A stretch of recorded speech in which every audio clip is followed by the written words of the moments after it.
Eddie Chavez, Ruben Nava, and Jesse Romero. Jesus 911.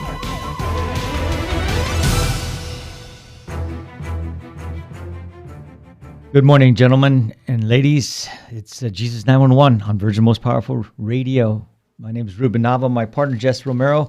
Reporting for duty, sir. He's on the other side over in Arizona, Skyping us. We're Skyping him in today, and as always. And Jess, it's good to be here. I just got done with a Lenten mission at my parish, and I can tell you're feeling good, Ruben. I'm I'm pumped, man. Young priest, just a great preacher, from the Fathers of Mercy. And man, if the audience, if you haven't made a Lenten mission, that was the second one I've done. Go ahead and do it, man. We need to do some more penance and just spiritual, just to pump us up during our Lenten exercises. So that's right. Jeez. And then also, Ruben, it's a time to go deeper in Lent. Here's what I did yesterday at my parish. I got about 100 guys yesterday, and we watched the Passion of the Christ. Yeah.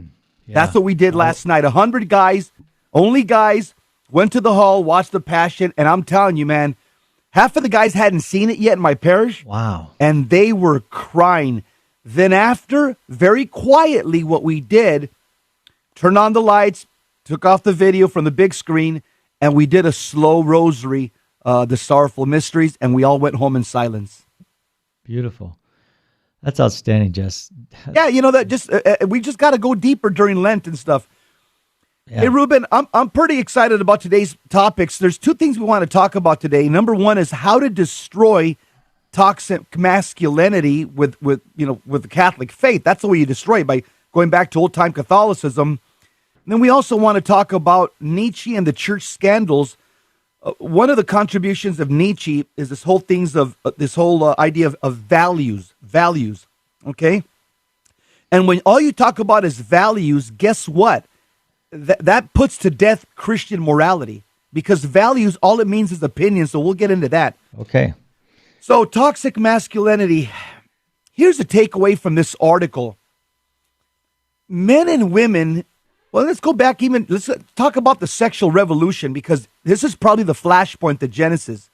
Okay. When men and women, not only men, not only women, when they lost their moral compass back in the 60s, and we call that the sexual revolution, what ended up happening, Ruben, we ended up over-sexualizing and pornifying our culture.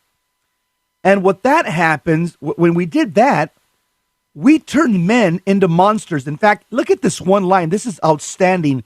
And this one line from the article, it says, the sexual revolution created, cultivated, and nurtured a man monster. A whole culture has been involved in making sure these men misbehave the way many are now doing.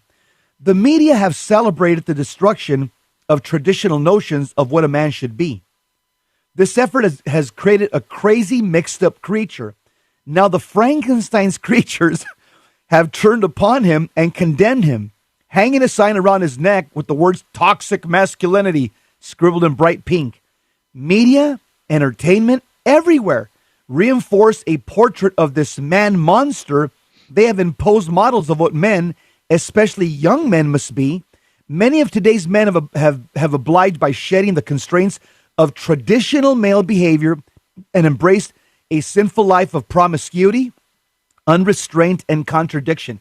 So, Ruben, we got the Harvey Weinstein culture right now, and I can name many others. The Bill Clinton, Harvey Weinstein, Matt Lauer culture. And now women are saying, hey, toxic masculinity, you shouldn't behave that way. And women have contributed since the 1960s to this creation of this playboy, this metrosexual man that's supposed to be cool because, he's out there sleeping, in a different bed every night with a different woman. And this is Vogue. This is in style. This is chic. And now they're crying foul. Well, it's about time they cry foul. But guess what? Many of the feminists, Ruben, have helped to create this man monster, as this article calls it. Yeah. And on the other side of the flip side of the coin, then those men are these hardcore feminists are so outspoken. These men are just cowering to them and just are becoming wimps, and they're not taking control of their lives and the lives of their families, and so they're giving into, and that's why the churches are empty of men, and so that's the point of this, is trying to get us back to where we were and where we can go forward with this. The article says that feminism has sown great confusion among young men, even those attempting to live virtuous lives, and so it's not clear what it means to be a man in a culture that appears to despise all that is appropriately masculine. And this is now the third generation of society conditioned by feminist ideology. As you said, few young men have any appropriate masculine role models to light the way. A young man is beset by pornography, a hookup culture, and the loneliness that comes from trying to do right when all conspires against them. And there's a manual for men, and you've got to be familiar with this, Jess. This is your bishop. Yeah, Bishop. Trust me, I've read it. Bishop Olmsted in Arizona, and he wrote that that book, or not the book, but he wrote that apostolic exhortation on Into the Breach, and that was. Yes. Have you read it, Ruben? I have, yeah. It's out. Isn't it outstanding? Oh, it's great. Yeah, it is good. So, in fact, they have it a little paperback of it. Right, it's in paperback now. Yeah, I've seen it. It was being issued at the parish I go to. So, it's probably one of the best. In other words, what Bishop Olmsted is doing to combat this toxic masculinity, what I would call the nasty man, this was born from the sexual revolution, and women were part of it, Ruben, because there wouldn't be nasty men if there weren't nasty women to cooperate with them. And a lot of it's not their fault as well, because these women have been over-sexualized and pornified, and they've been taught, hey, well, the way you're a real woman, you got to act like the Kardashian sisters, and you got to dress and act like Beyonce and Lady Gaga. So a lot of the women who have also fallen into this toxic lifestyle of pornification, of being over-sexualized, they've been victims as well, because they've been poorly trained by society. And we're all paying for it, Ruben. I'll tell you how bad we're paying for it. I just pulled up an article here. It says, this is from the Center for Disease Control. 110 million Americans have STDs at any given time. Oh, Hold on, is this a microphone on? Hold on, let me check. Ruben, there's only 330 million Americans. If 110 million Americans have an STD, what does that mean? It means 1 out of 3 Americans walking right now has a sexually transmitted disease. And furthermore, we're always trying to talk about, our budget. We've got to trim down our budget and stuff, and we can't become so wasteful with our money. You talk about waste. Wow, I'm so glad. You know how much STDs cost American taxpayers? $16 billion a year. Ruben, if everybody would stop being nasty, we could build a wall with that money in 1 year. Good point, Jess. Good point. So Bishop Olmsted he's got this manual for men, and it's based on that. He's got a lot of that Into the Breach into that book now. So I'm interested in seeing it, and you've read it, you said, huh? Yes. Okay. So, it's on the internet. You can get it from the internet. Oh, okay. It's the article says that what is the Catholic man, and the church has always said it's always been a school that prepares us for spiritual battle, where Christians are called to fight the good fight, and 1 Timothy 6:12, and to put on the whole armor of God to be able to stand against the wiles of the devil, Ephesians 6:11. So herein lies the fullness of masculinity. So each Catholic man must be prepared to give himself completely to charge into the breach. That's that opening. That's where the enemy can come in. It's filling that breach. It's a military term. That comes from the book of Ezekiel. To engage in spiritual combat, to defend women, children, and others against the wickedness and snares of the devil. But there's no shortcut to holiness. To being the great Catholic men we are called to be, there's no avoiding the age-old interior fight that each of us must engage in. All of us, we're all fighting that fight. And we have to fight that fight. We may be tempted to say, when I get this threefold battle behind me, I can start living a life of holiness. But that's a lie. It's precisely in this battle, it's in that course of the fight that we become holy. And right. And God smiles. God's our Father. He smiles. He goes, look at Reuben, look at Jesse. They're trying. They're putting effort. They're struggling. They're fighting against concupiscence. This pleases our Lord, that he sees his sons and his daughters fighting against this. Yeah. And that's where you gain merit. The merit comes from, in Catholicism, from the fact that you're willing to fight. Fight against your own disordered appetites. Fight against your own disordered passions. Fight against the temptations of the devil that come through the world, through our environment. Reuben, that's what pleases our Lord, is to see his sons and daughters out there slugging it out, hand-to-hand combat with the demons. Right. And none of us are exempt from it. No. Just because we're here on the radio, we are struggling day in and day out, just like everybody else. But we're learning to overcome that temptation, to deny ourselves, to die to self, and that's what it's all about. Becoming a man of prayer, becoming a man of God after God's own heart. You're listening to Jesus 911. We'll be right back. If you have any comments or questions, 888-526-2151. We'll be right back. Continue on this topic. Yeah.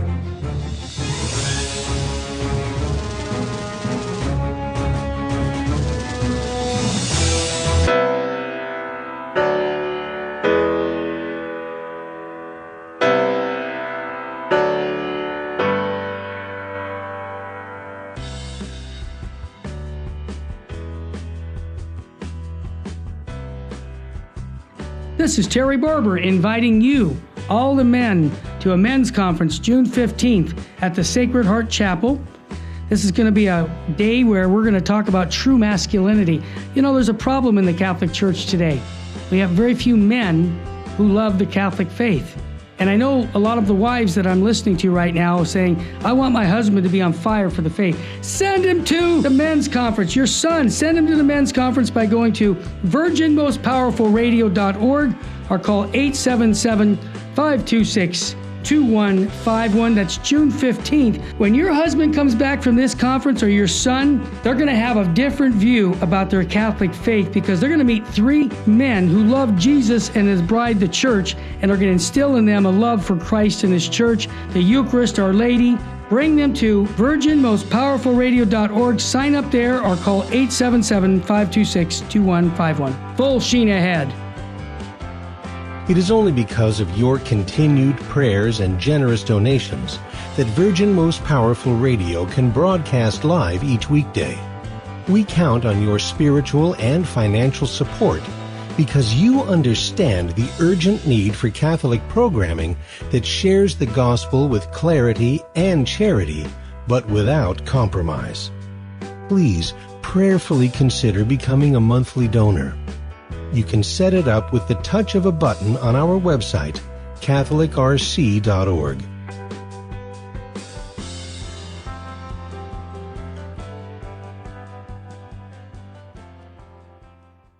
Buying or selling your home or your business property? This is Terry Barber. Real Estate for Life underwrites the Terry and Jesse Show.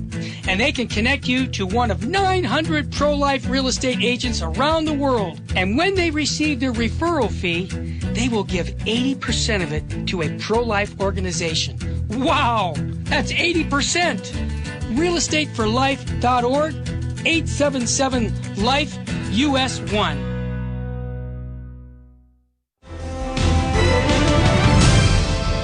Now, back to Jesus 911. If this call is not an emergency, dial 888-526-2151. We are back, Jesus 911. No cross, no crown, no pain, no gain, no guts, and no glory. Two-man car. We're giving you some Catholic briefing, some intel. Our call signs are John 3:16. And we are two-man car. Jesse. Right. Yep. We're on Soul Patrol. That's exactly what we're trying to do. We're trying to get people to heaven, especially men, because we know that, you know what, I'm going to be honest with you. Men are the prime target for Satan. Why? Because men are supposed to be the heads of their family.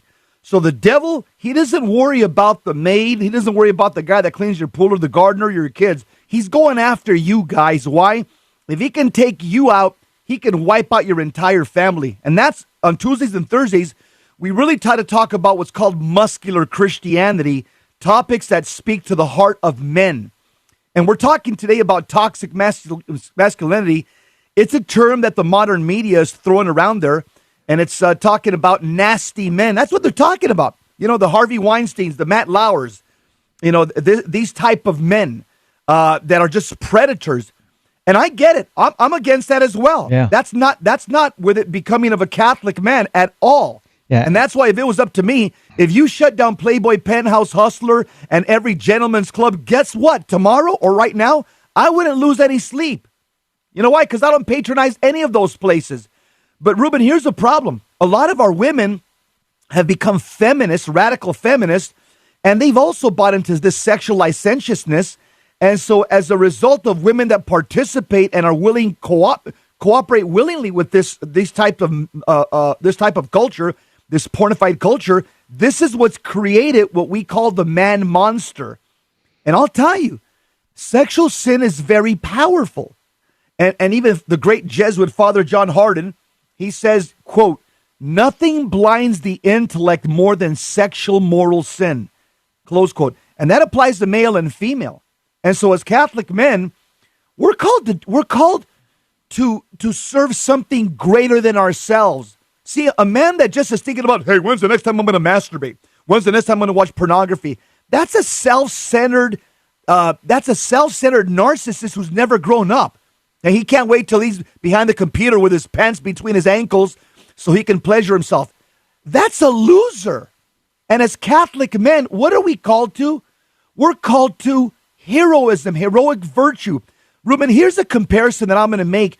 In our society, because of the sexual revolution, we brought into what's called utilitarianism, okay? Utilitarianism means it's the belief that the value of a thing or an action is determined by its usefulness. How useful is that to me? That's how much I value it, okay? That goes totally against Christianity. Christianity calls us to love our neighbors as we love ourselves, and it's called to live a life of selflessness and of self-sacrifice, where utilitarianism is, hey, what can you do for me? That's utilitarianism. Christianity is, what can I do for you? That's right, Jess. And, over the last 50 years, we've seen so many people, that have, unfortunately, have left the church, especially men that have left the church, and they've gone on to no religious affiliation, and therefore they're cut off from the graces to overcome these desires. Right. I remember talking to one of my guys at work, and he's, man, I can't overcome this, man. That's impossible to overcome those sexual sins. I said, no, it's not impossible. Through the sacraments, this is not magic. Christ gives us grace, actual grace to do what would be impossible for humans. Like you talked about those sins they're so pervasive in our society, and they bring a man down. It's like an addict. It's someone who's on drugs. They can't get away from the pornography and this. So that they have cut themselves off from the graces through the sacraments, through the church, with the church, the life-giving blood for Jesus in the Holy Eucharist, and That's so right. Yeah, the power of the sacraments, little by little, it starts driving these habits, because these are all habits, Ruben. This is all vice. This is something that has been habituated through constant, through constant practice, and so. Virtue can also be, implemented in your life through constant practice. And here's, I think one of the great minds that we have right now in the Catholic Church today is a guy named Dr. Taylor Marshall. Here's what he says about how you can pursue a life of virtue. Here's what he says, okay? He says, this is the way you begin a life of virtue. In other words, moral excellence. He says, quote, begin by doing small things well. Number 2, actively form your conscience. Seek the truth of the Catholic faith. 3, do not darken your intellect with impious reading. 4, submit your passions to right reason based on the Word of God. Do this every day, 365 days a year. If you fail one day, keep trying. Get back up and keep trying. 40 years from now, if you're a general of an army in a tough spot, then and only then will you know what to do and when to do it. The ability to make that right decision begins with the ability to make small right decisions every day. There you go. Yeah. Much about our culture remains good, and it's got to be preserved, but it would be foolish to ignore the current and the growing trends that threaten the remaining good, and dangerous to risk squandering the patrimony which we've been blessed with. So it's good to look to our fathers in the faith, our saints. And Bishop Olmsted has, he lays out a couple of powerful saints and he lists the virtue with the vice. And for instance, Saint Joseph, we go to for trust in God, and it helps overcome selfishness. Saint John the Baptist, humility to overcome arrogance. Saint Paul, that adherence to truth versus mediocrity. Saint Michael, the archangel, that obedience to God. The name who is like God, Saint Michael, Michael, and it helps overcome licentiousness and rebelliousness.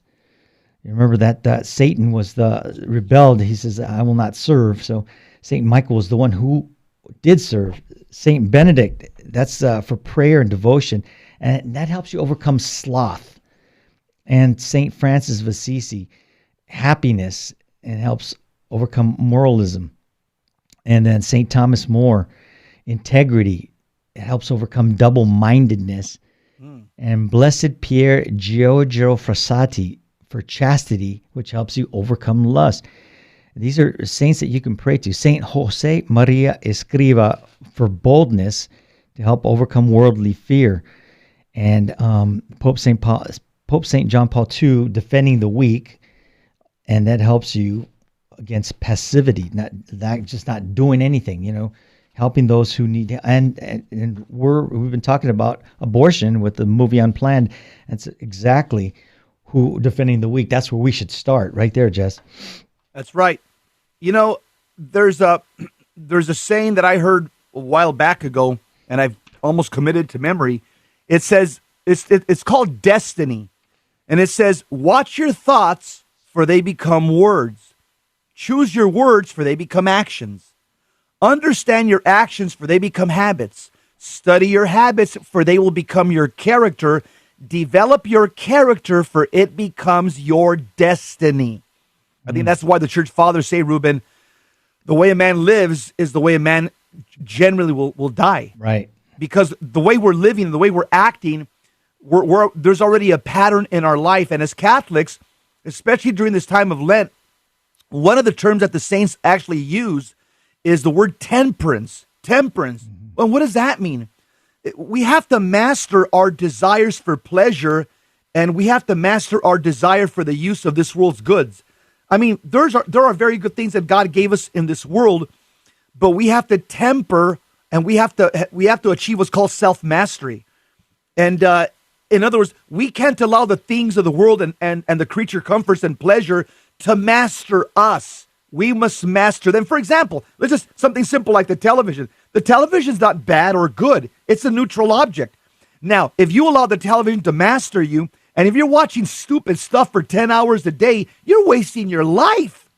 Now, if you watch television, maybe an hour or two at night, the news, maybe Elite WTN or something, you've mastered it, and you're watching something that's going to build you up, and therefore the television is an object of something good for you because you've mastered it, and you're only taking in things that are going to build you up in virtue. That's right. Another thing that in this society, it's social media. That you could spend hours on your phone, and and I'm not going to lie to you. I have that's a problem for a lot of us, and myself included. So you catch yourself, even if it's just reading articles on there.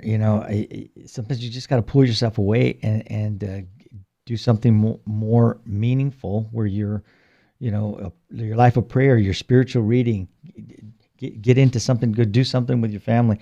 And I'm guilty of it too. We all are, I think, to a certain extent.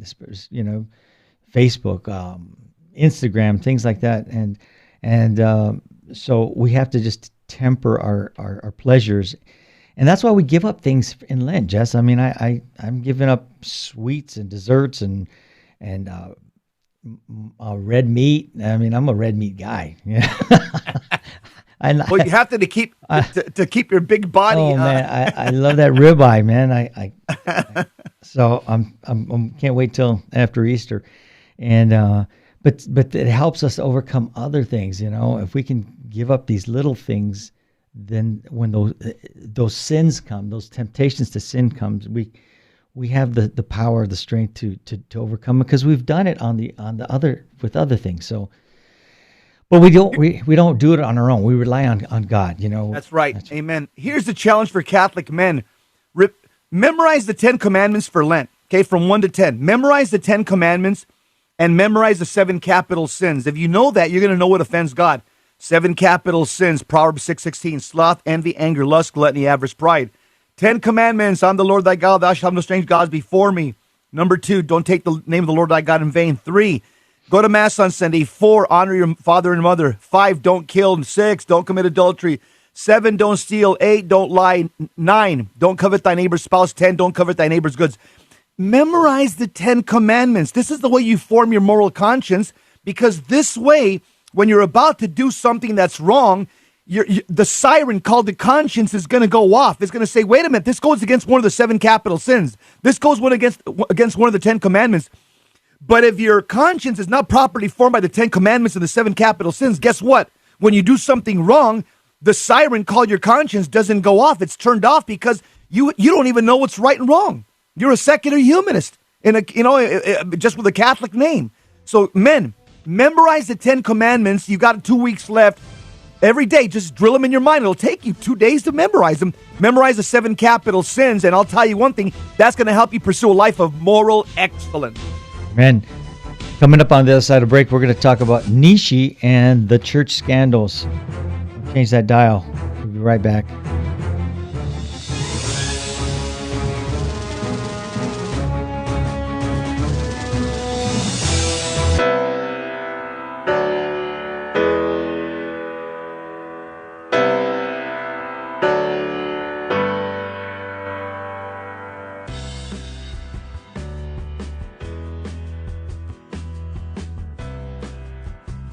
This is Terry Barber inviting you, all the men, to a men's conference June 15th at the Sacred Heart Chapel.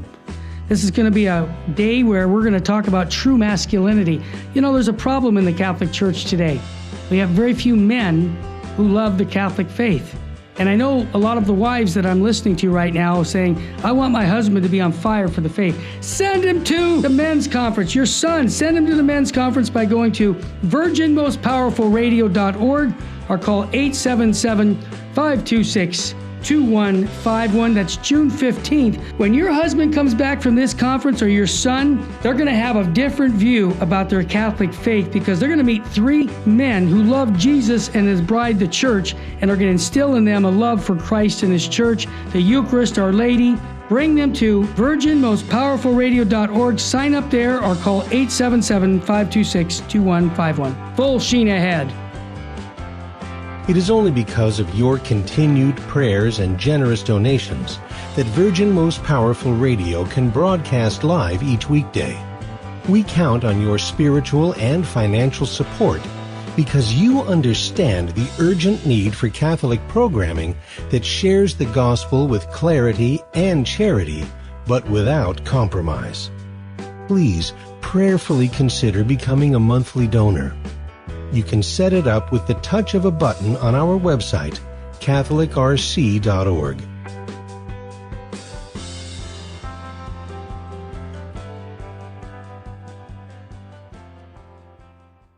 Buying or selling your home or your business property? This is Terry Barber. Real Estate for Life underwrites the Terry and Jesse Show.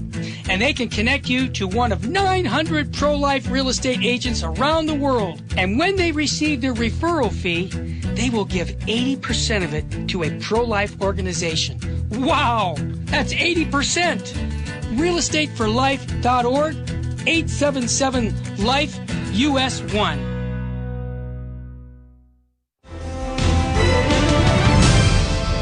Now, back to Jesus 911. If this call is not an emergency, dial 888-526-2151. Jesus 911. Blessed is the man who does not walk in the counsel of the wicked, nor stand in the path of sinners, nor sit in the seat of scoffers. Psalm 1. And powerful psalm. Yes. Ruben, we want to talk about this, a guy named Friedrich Nietzsche.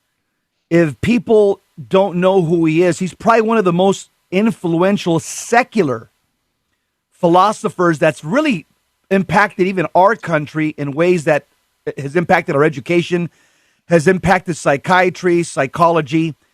Friedrich Nietzsche was a German philosopher, composer, poet. He actually started off as a philologist. What's that? That's somebody who studies languages from their historical sources. But Nietzsche, his writings have exerted profound influence on Western philosophy. And in fact, he's famous for that phrase that God is dead, okay? Amongst other things that he's famous for. But he's impacted our country in what way? You've probably heard the term when you go to public school as of 1971, you'll hear that there's a course called values clarification. Okay, so what does that mean? Value, that actually comes from Nietzsche. It's a slang word, that was used back then by Nietzsche, which basically means opinion. When you hear people say values clarification, it means your opinion. That's what it means. You decide what's right and wrong. So Nietzsche's philosophy has ended up actually impacting even our education in our country, where we've chucked Christian morality out the window, and right and wrong, which basically comes from the Judeo-Christian ethic, that got thrown out the window in the 60s and 70s. And now everywhere we talk like Nietzsche. We talk about, well, what's your value? I don't know. Well, these are my values. In other words, values mean that there's no real objective or right or wrong. It's whatever you believe. It's your opinion and it's your willpower. And this article says Nietzsche's philosophy is summed up as values, not love of truth, but intellectual honesty characterizes the proper state of mind. Since there's no truth in the values, and what truth there's there about life is not lovable, the hallmark of the authentic will is consulting one's oracle, oneself, while facing up to what one is and what one experiences. In other words, Ruben, everybody becomes their own magisterium, and everybody decides what's right and wrong based on the way they view the world. Yeah. There's another term that he coined. It's the will to power, and that the will to power describes what Nietzsche may have believed to be the main driving force in humans. That achievement, ambition, the striving to reach the highest possible position in life, they're manifestations of the will to power. However, the concept was never systematically defined in his work, and leaving its interpretation open to debate. But a big student of his was Sigmund Freud. And, he came up with his own stuff. Another sicko. Yeah. But, Nietzsche is, again, he didn't have faith. He was basically trying to say that you're doing it on your own. It's your driving force. God isn't inspiring you. It's your own inspiration and your own will to succeed, and that's not Christian. We can't believe that. But let's go on. What else? And that's where this whole, the whole human potential movement comes in. You hear terms like self-actualization. Yes. Terms like human potential. All of this comes from it's all comes from Nietzsche philosophy. Yeah. Self-realization, self-actualization. strive for your own potential. This basically means that you can do anything and just about everything apart from God. Hey, okay? You're right, Jess. Hey, Jess, let's hold that thought. We have a caller on the line, Danielle. Okay. Danielle, you're with Jesus 911, Ruben and Jesse. What can we do for you? Hi. Hi, Ruben and Jesse. How are you? Great, thank you. Okay. How about calling in for duty, guys? Yeah, I listen to you guys every day.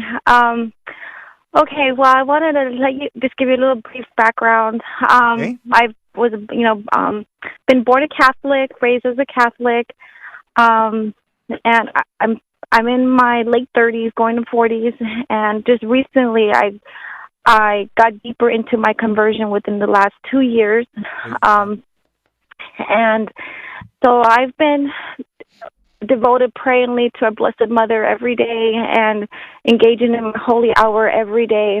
Oh, you're awesome. And within the last 3 years now, I've experienced some demonic, activity? Demonic presence, activity to me particularly, not to my family. And what's happened, Daniel? Give me briefly what's happened. One last night actually occurred, and it scared me a little bit. So a presence last night entered my room, and it woke me up because I heard like a sigh, like a kind of like a deep breath in and or out, and I thought it was maybe just me, but then a presence literally overshadowed me, and I felt my bed like somebody sat down on the side of my bed and just put their weight, and then it turned cold, like the room got really cold, and so I was about to start praying. In my mind, I'm like, oh, something's here. And so I started to pray in my mind, the Divine Mercy Chaplet, and then I heard a laughter, like a growl laughter. And then I'm like, oh, no. And then I was going to reach for my rosary that I have behind me, that I always keep behind me on my headbed. And it wouldn't allow me. I was fully alert at that moment. I opened my eyes and I was trying to reach, and it wouldn't allow me. I felt like I was levitated a little bit. And then I started, okay, I'm going to pray the Hail Mary, the rosary. And as I was trying to say it out loud, my voice, like, it changed into, like, I can't even describe it. It was another voice? It was like another voice trying to, like, I can't describe the voice. And that part scared me. And then I'm like, oh, no. Where was your husband? Where's your husband? Next to you? My husband, no, unfortunately, he was sleeping in my children's room, and I had my other son with me, so he just swapped beds. Okay. And so when I finally was able to start saying the rosary, I heard like a laughter, like a grotesque laughter, and then it got very upset. Like I could hear like a mean growl, and then it was if I was in a spiritual battle, because I was sweating, but it was cold at the same time. Did this last a few minutes? It lasted a few minutes. I feel like it lasted a few minutes. And I was able to finally grab my rosary and say out loud, Hail Mary, full of grace. And then it like disappeared. Like it just like completely vanished. But right before I was able to speak and pray the Hail Mary, I seen the shadow of it. I could even describe, like I'd always see it was like with red eyes and just this dark presence. And once I was able to finally say the Hail Mary and I completed the whole rosary, and during that time it vanished and peace came over, and next thing you know, everything was back to normal. Okay, Danielle, you did the right thing. Good for you. Good girl. That's exactly what you want to do. What you went through last night, all of us will go through those things for the rest of our life. Those are called, that would be called poltergeist activity. That's a German word that means mischievous evil spirits. And they harass us, especially as you're getting closer to the Lord and Our Lady. In the process of your conversion, they will just harass you and vex you and annoy you. That's all that was. And don't be afraid, because that's probably going to happen to all of us. And it does happen for the rest of our lives, because demons leave people that are already living in mortal sin. They leave them alone. Like Chapo Guzman, they don't hurt. There's demons in his mansion that are asleep. But somebody like you that's growing in your faith and knowledge of our Lord Jesus Christ and the sacraments and prayer, they'll try to harass you. And you did the right thing, because what they try to do, the only thing that casts that, or makes them leave or drives them out of your house, is when you start praying. And so what they do, when you start praying, they try to scare you by lowering the temperature in the room. They sit on your bed. They start growling. And this way, they want to scare you, so you just go underneath your blankets and you shake and you're petrified. And now they seize you with fear. And sometimes they call that sleep paralysis, but it's a diabolical attack. You did the right thing, because immediately go right into what's called rote prayer. You went through the rosary, the divine mercy, because there's two things that demons are afraid of big time. Number one, the blood of Jesus. Revelation chapter 12, verse 11. And that's what the divine mercy is. It's an entire prayer that just calls the blood of Jesus. I mean, that's the essence of our salvation. Then the second thing you did that they're afraid of is you went to the rosary, because the rosary is a meditation on Christ by praying to Mary, and they fear Mary because of the promises given to her in Genesis 3:15. So you did everything right. Now from here, make sure you guys all go to confession. Make sure everybody in the family is in a state of grace.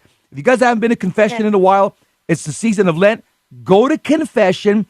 I would also go to this website. It's put out by Father Chad Ripperger. It's called auxiliumchristianorum.org. auxiliumchristianorum.org. And download that website into your iPhone. Okay, go to your iTunes store and put this on your phone. Everybody listening to the show should have these prayers.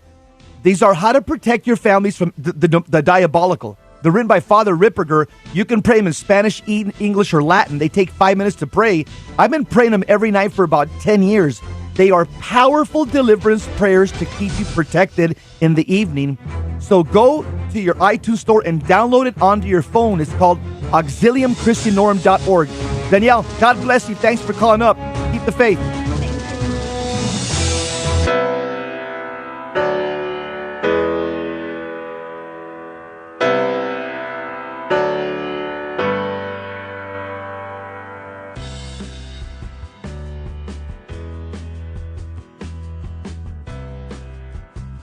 This is Terry Barber inviting you, all the men, to a men's conference June 15th at the Sacred Heart Chapel. This is going to be a day where we're going to talk about true masculinity. You know, there's a problem in the Catholic Church today. We have very few men who love the Catholic faith. And I know a lot of the wives that I'm listening to right now saying, I want my husband to be on fire for the faith. Send him to the men's conference. Your son, send him to the men's conference by going to virginmostpowerfulradio.org or call 877-526-2151. That's June 15th. When your husband comes back from this conference, or your son, they're going to have a different view about their Catholic faith, because they're going to meet three men who love Jesus and his bride, the church, and are going to instill in them a love for Christ and his church, the Eucharist, Our Lady. Bring them to virginmostpowerfulradio.org. Sign up there or call 877-526-2151. Full sheen ahead. It is only because of your continued prayers and generous donations that Virgin Most Powerful Radio can broadcast live each weekday. We count on your spiritual and financial support because you understand the urgent need for Catholic programming that shares the gospel with clarity and charity, but without compromise. Please prayerfully consider becoming a monthly donor. You can set it up with the touch of a button on our website, catholicrc.org.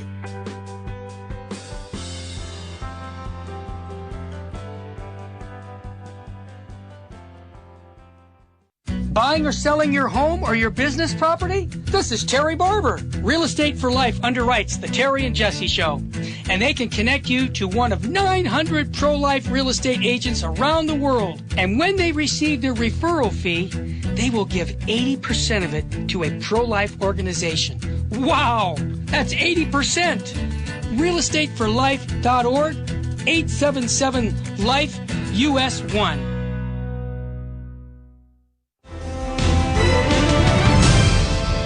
Now, back to Jesus 911. If this call is not an emergency, dial 888-526-2151. We are back, Jesus 911 on Virgin Most Powerful Radio, and we are a two-man car, and we're iron sharpens iron, and one man sharpens another, and that's what we're trying to do, is trying to each build each other up here.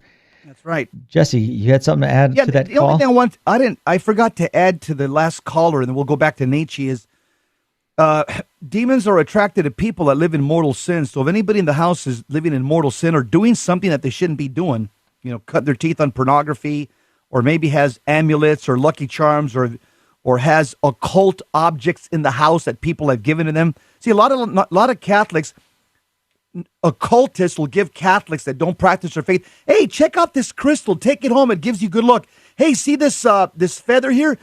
Keep this by your bedside, it gives you good luck. So a lot of Catholics end up bringing home a lot of occult objects because they think it looks cool, it's decorative, and what you're doing, that's a portal for demons. Also, if the person's living in mortal sin, and I think here the husband is a non-practicing Catholic, that qualifies for living in mortal sin, that also attracts demons because demons know that the house is not protected because of the man of the house has basically dropped his guard. So, Ruben, let me give you two definitions of what a Catholic man should be. Chivalry. This is something that Catholics don't hear anymore. Chivalry. And this program on Tuesday and Thursdays, this is back to chivalry. Chivalry's back in style. Chivalry is a medieval term that was coined by the Catholic Crusaders when they fought against the Muslim invaders. Chivalry means bravery. It means military skill. It means generosity and victory.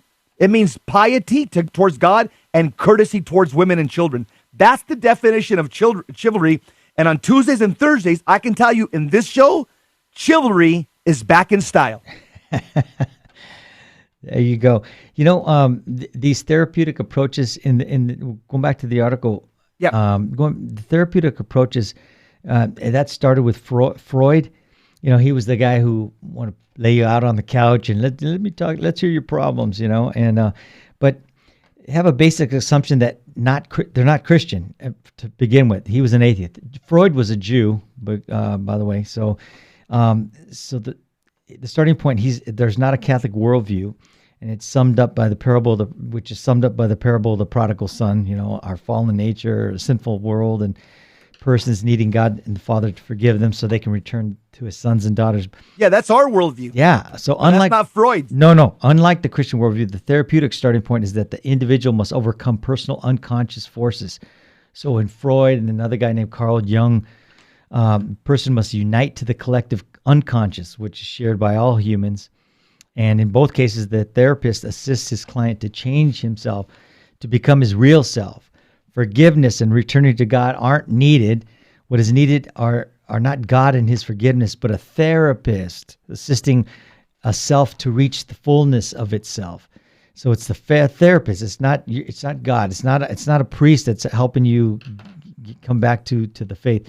Freud, under the influence of Nietzsche, moved psychiatry away from the mechanistic and biological to the previously unscientific model of the symbolic language of the unconscious.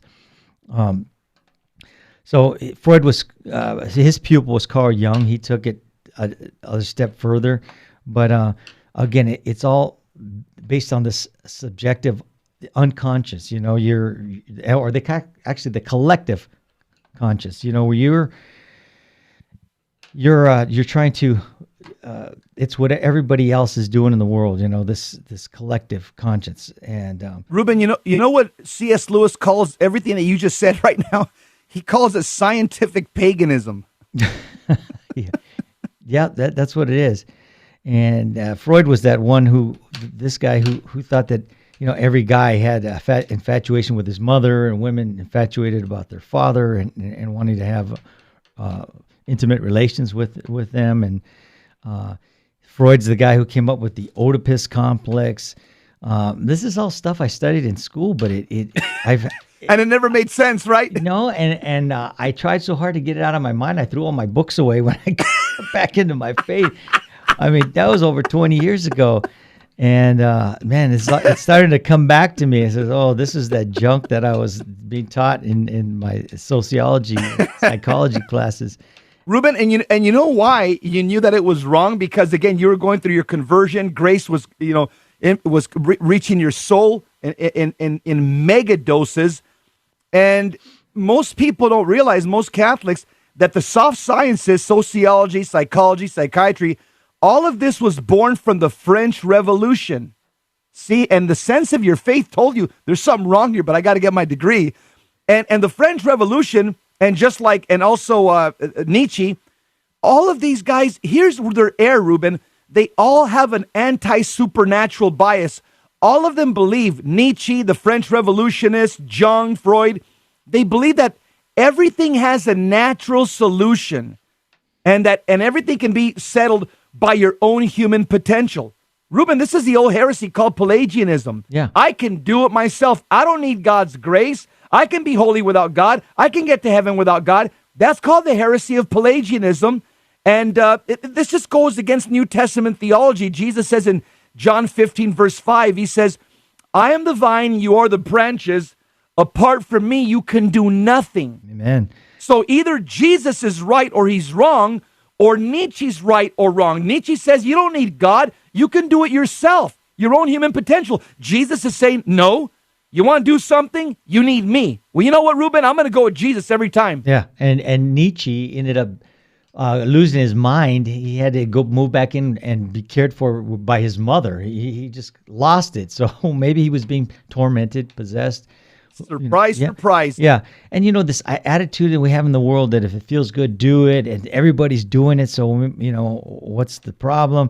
And that's part of that collective conscience, Yes. It's a fundamental sociological concept that refers to the set of shared beliefs, ideas, attitudes, and knowledge that are common to a social group or society. And so we can't, because how does, I think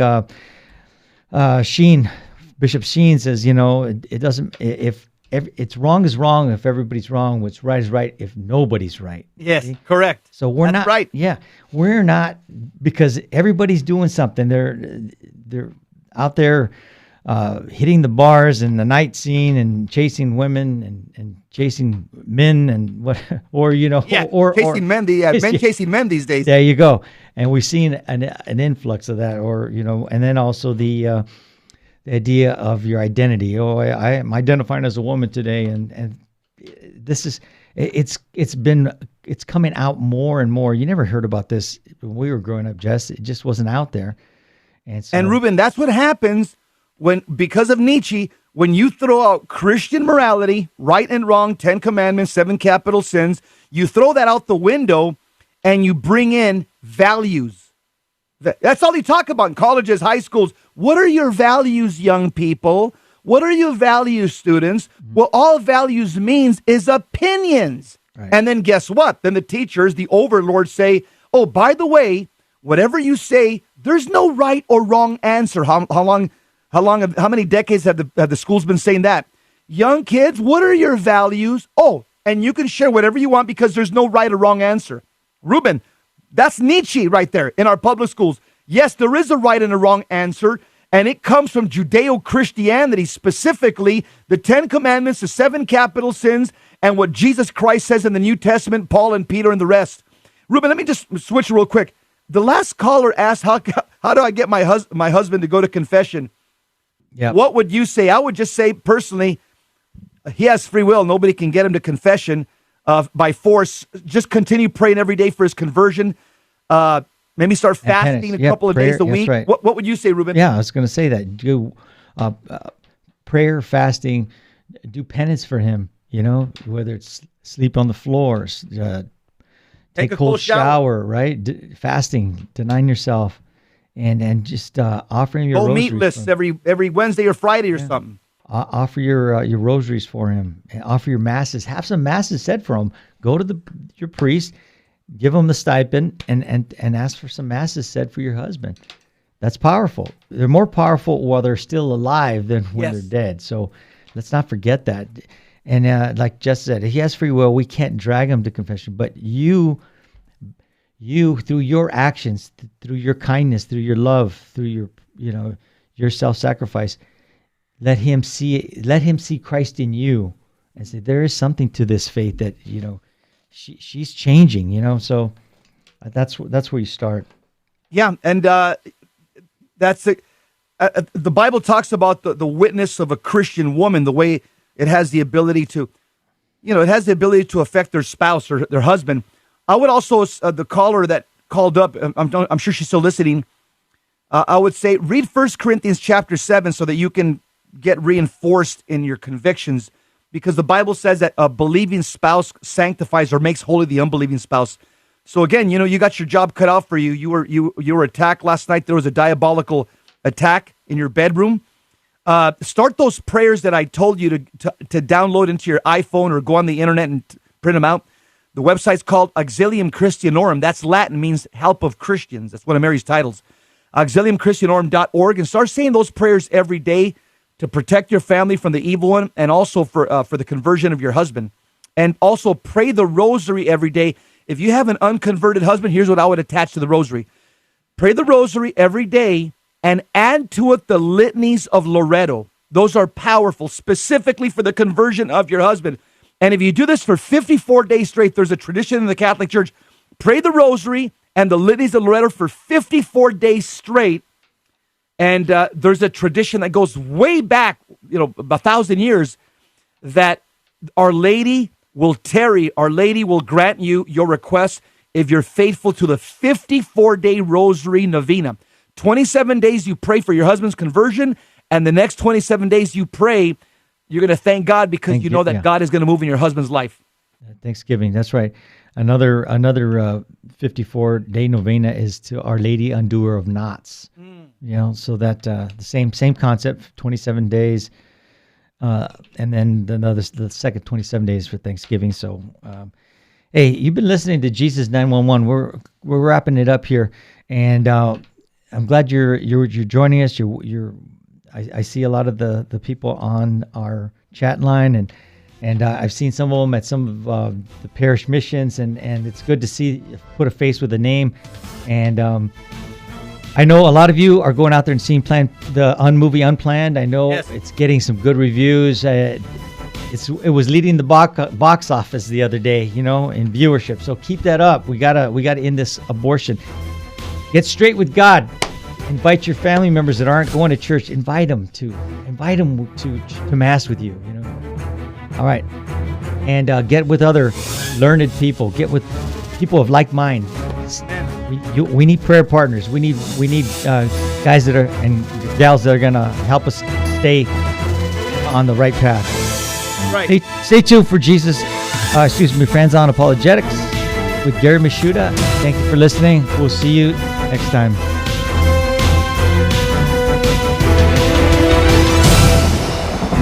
Saint Faustina's Prayer for Priests.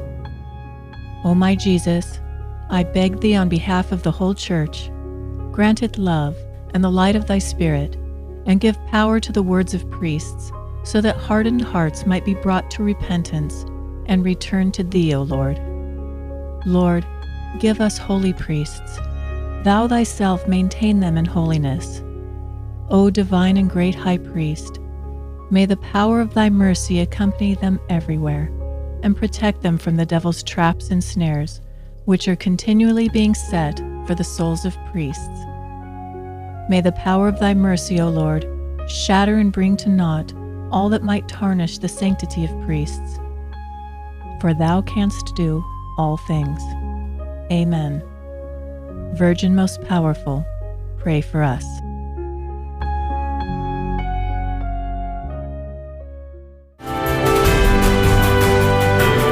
Virgin Most Powerful Radio, sharing the gospel with clarity and charity.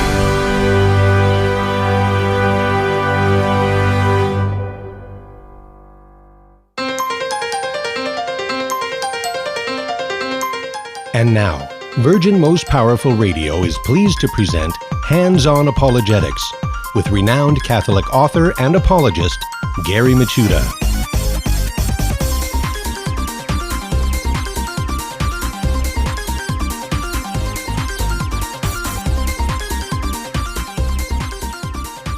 And it's good to be with you. Yes, you have entered into Virgin Most Powerful's Apologetics Dojo, the Apologetics Zone, I like to call it. And I'm Gary Michuta, and it's great to be with you today as we discuss how to explain and defend the faith with clarity and charity and confidence as well. It's a wonderful show in store for us today. No, it's not Godzilla versus Rodan, but it is Mathoma versus Common Objections. How about that? Yes, we're going to have Mathoma, or Mathoma, back on the show. I'm not really sure how you pronounce it. If you recall, let's see, way back at March 21st, we did part one of the show where Mathoma, who's a very popular YouTuber, his YouTube channel features mostly math. You know, he loves math. So if you go on YouTube and type in Mathoma, you'll find things on geometric algebra and all sorts of strange and abstract mathematical stuff. But dig a little deeper, you find out that Mathoma is actually a very good classical theistic apologist in his own right. And in fact, I love his channel because of how he deals with anti-God objections. He does it very thoughtfully, and I think he's a great addition to the show. So what I want to do is have him on. We're going to be answering the most common atheistic objections that you'll find out there in social media and whatnot. So Mathoma is revisited. Okay, Mathoma part 2, I guess. As always, we are going to have our Finding of the Fallacy, which today, it's strange. Our Finding of the Fallacies lately have been lots of Latin phrases. Today's Latin phrase is tu quoque fallacy, which means and you also. So we're going to talk about that fallacy. Also, the Meet the Early Church Father today is Tatian the Syrian. Tatian the Syrian. Very important early church father, not very well known. And he's also not, there are problems with Tatian, so we'll talk a little bit about that. And as always, you are part of the show. If you have a question for Mathoma, or perhaps some non-believer has thrown an objection at you that you're not really sure, how to answer in regards to whether or not God exists, give us a call at 888-526-2151. That's 888-526-2151. Love to have you on the show. Or if you would like to email your questions, please shoot us an email. It comes to the Dojo mailbox. I'm glad to answer it. And I also saved the good ones to put on the air. Or, maybe you're in a situation right now that you would like some advice or perspective. Or maybe you want to share a story about how you discussed the faith or defended the faith with someone and it turned out really well. Or maybe it didn't, and you'd like some advice about where it went wrong. Send it to us at questions@handsonapologetics.com. Questions@handsonapologetics.com. It flies through the internet into the electronic Dojo mailbox, and we'd love to hear from you. And also, it's time for our shout-outs for those watching live stream on social media, such as Facebook and YouTube. Hello, everybody. Good to see you. Lots of familiar names. Yes, the emojis are flying on YouTube. Great to see that. Well, hey, welcome back, folks. And also welcome back for those listening on radio. It's great to be with you. By the way, I should mention, I usually do, but it's important that visit the virginmostpowerfulradio.org website. I love online resources. Because, every one of us has chores that you have to do. You have to take out the garbage. You have to wash the dishes. And it's really great when you could do these things while listening to podcasts that will inform and entertain. So I'm always listening to podcasts. And if you want to download podcasts for Hands-On Apologetics, go to virginmostpowerfulradio.org website and go to our shows, scroll down to Hands-On Apologetics, and voila. You can access part 1 of Mathoma. You can access the very first show we ever did. You can access other shows with other awesome guests, all right there at your fingertips.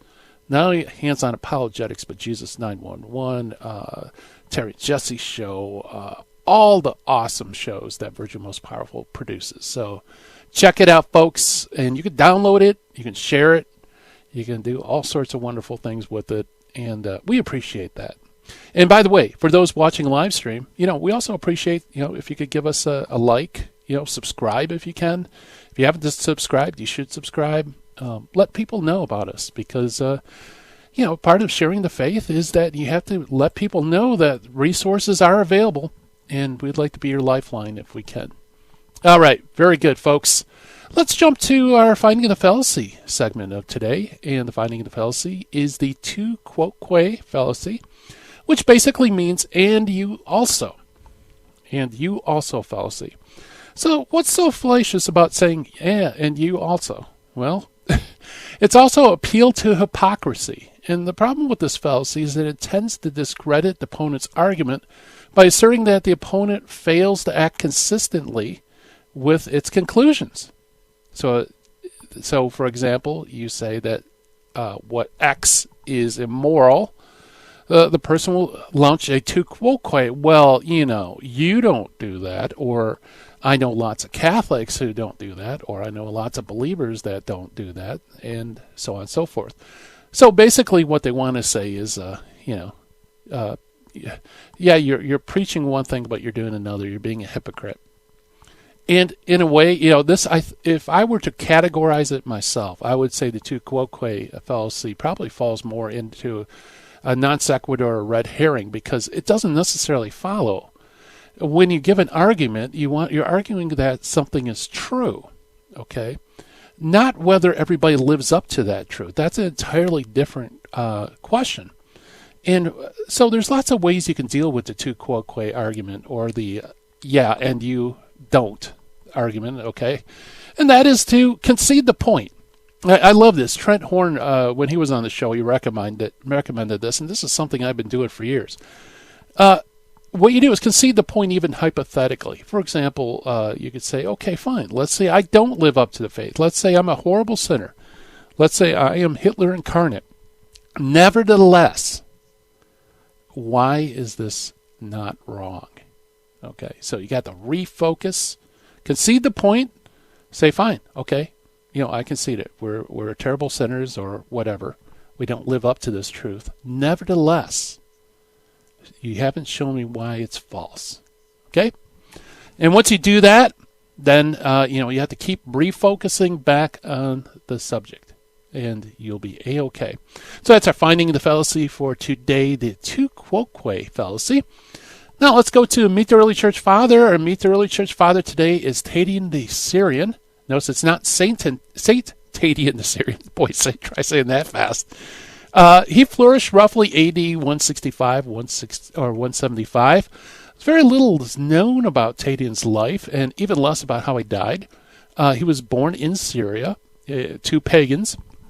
He was born in a pagan home.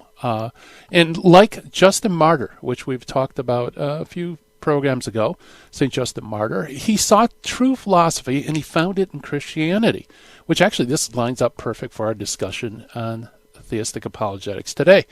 In his wanderings brought him to Rome, where he became a pupil of Justin Martyr in his school. But whether he was already a Christian before then or not, we really don't know.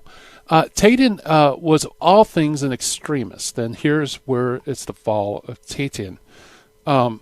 He returned to the East around the year 172 AD, and he founded his own Gnostic sect of Ankretites, known as the Aquarii. Okay, you don't worry, you don't have to know that. All you have to know is that he kind of went off the deep end, and so they were extremists. They would take things and go to a fanatical extreme.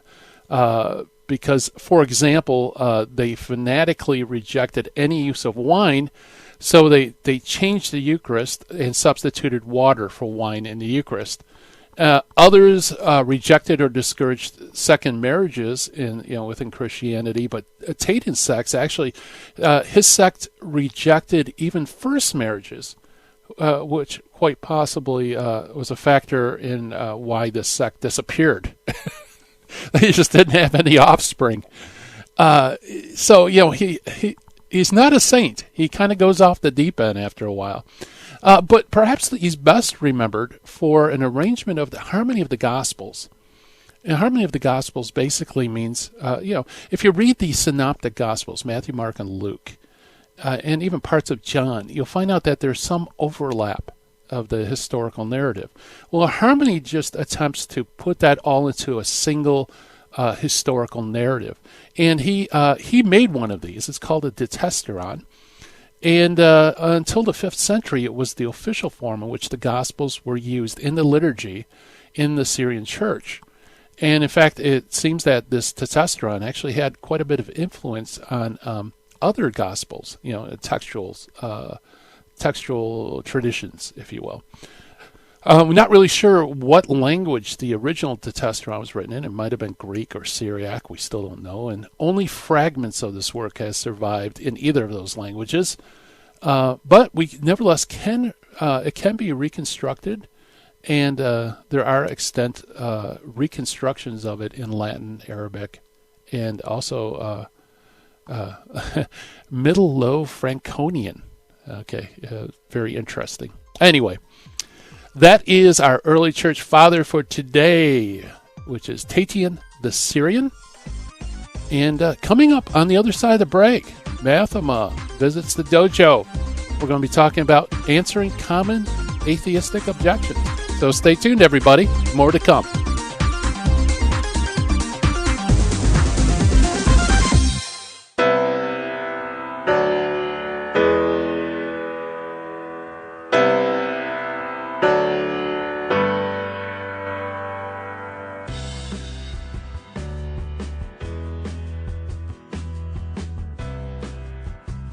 This is Terry Barber inviting you, all the men, to a men's conference June 15th at the Sacred Heart Chapel.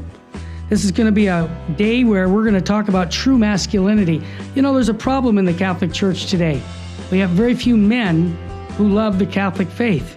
And I know a lot of the wives that I'm listening to right now saying, I want my husband to be on fire for the faith. Send him to the men's conference. Your son, send him to the men's conference by going to virginmostpowerfulradio.org or call 877-526-2151. That's June 15th. When your husband comes back from this conference, or your son, they're going to have a different view about their Catholic faith, because they're going to meet 3 men who love Jesus and his bride, the church, and are going to instill in them a love for Christ and his church, the Eucharist, Our Lady. Bring them to virginmostpowerfulradio.org. Sign up there or call 877-526-2151. Full sheen ahead. It is only because of your continued prayers and generous donations that Virgin Most Powerful Radio can broadcast live each weekday. We count on your spiritual and financial support because you understand the urgent need for Catholic programming that shares the gospel with clarity and charity, but without compromise. Please prayerfully consider becoming a monthly donor. You can set it up with the touch of a button on our website, catholicrc.org.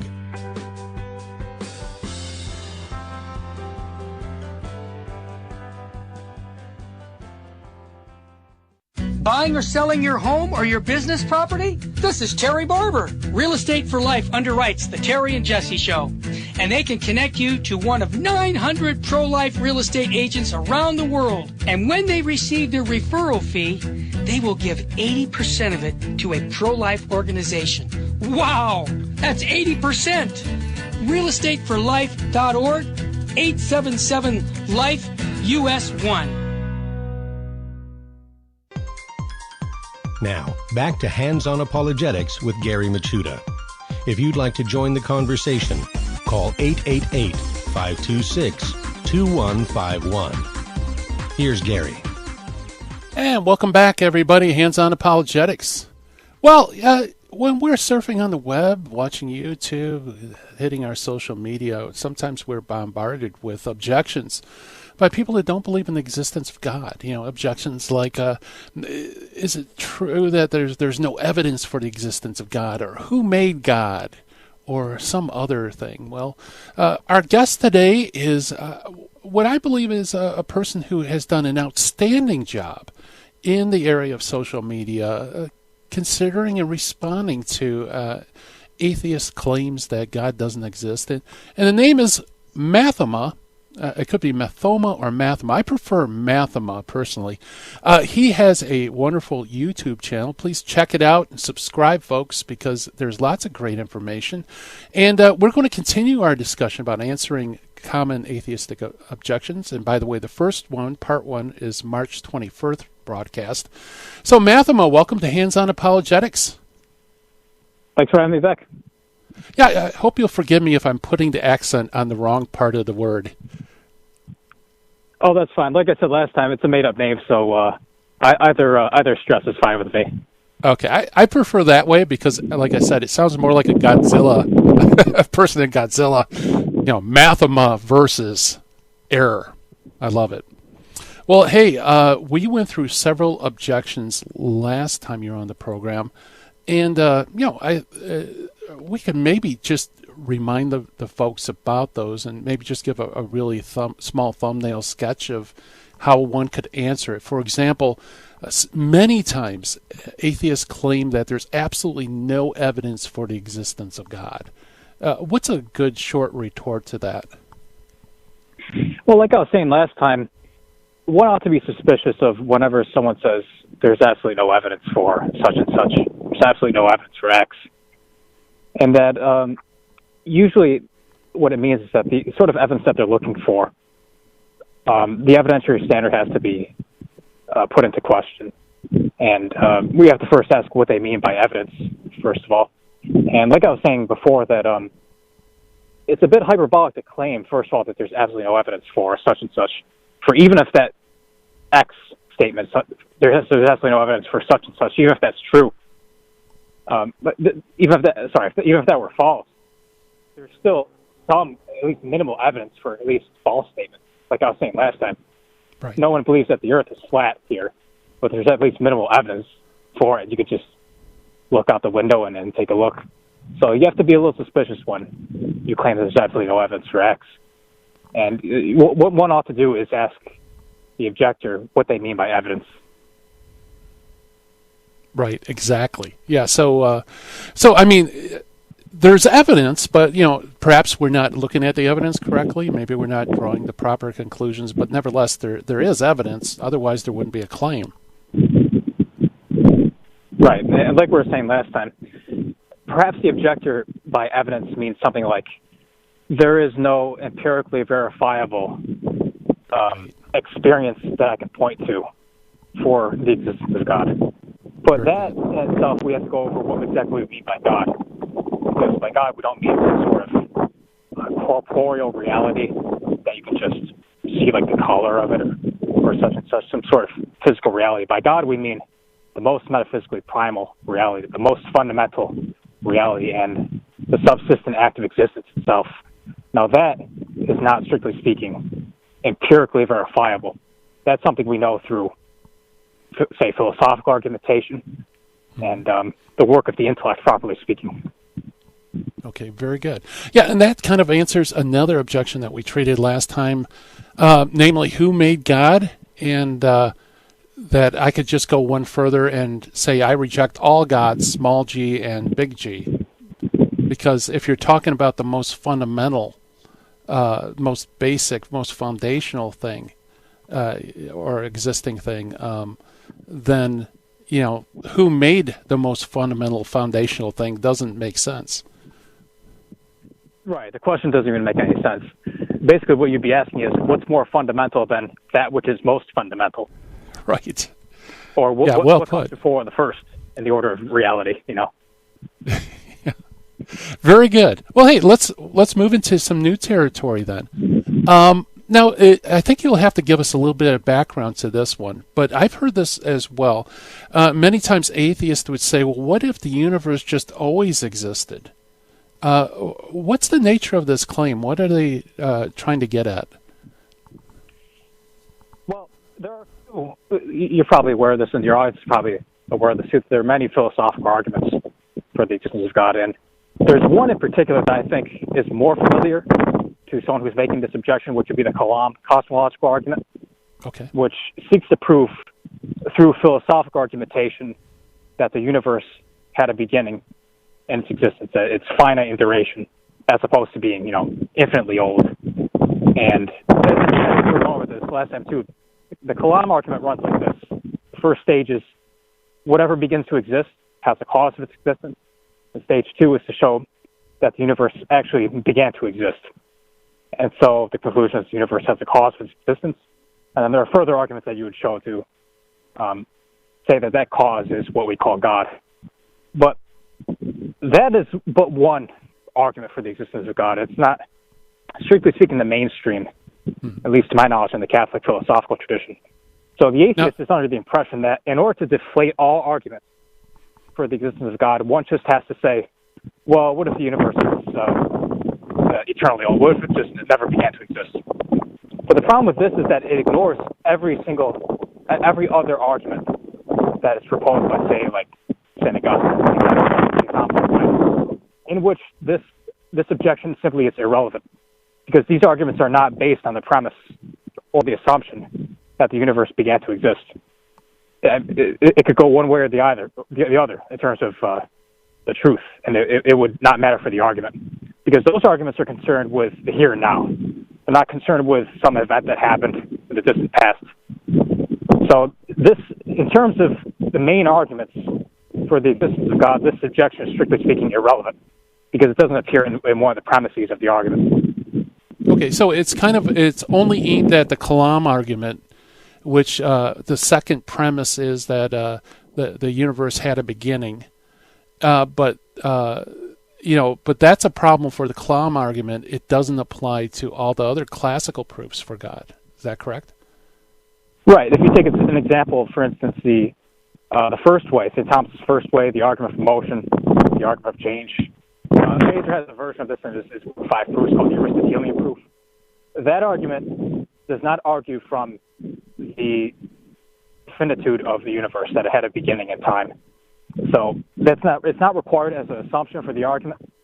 And since it's not required as an assumption of the argument, bringing up that objection is simply irrelevant.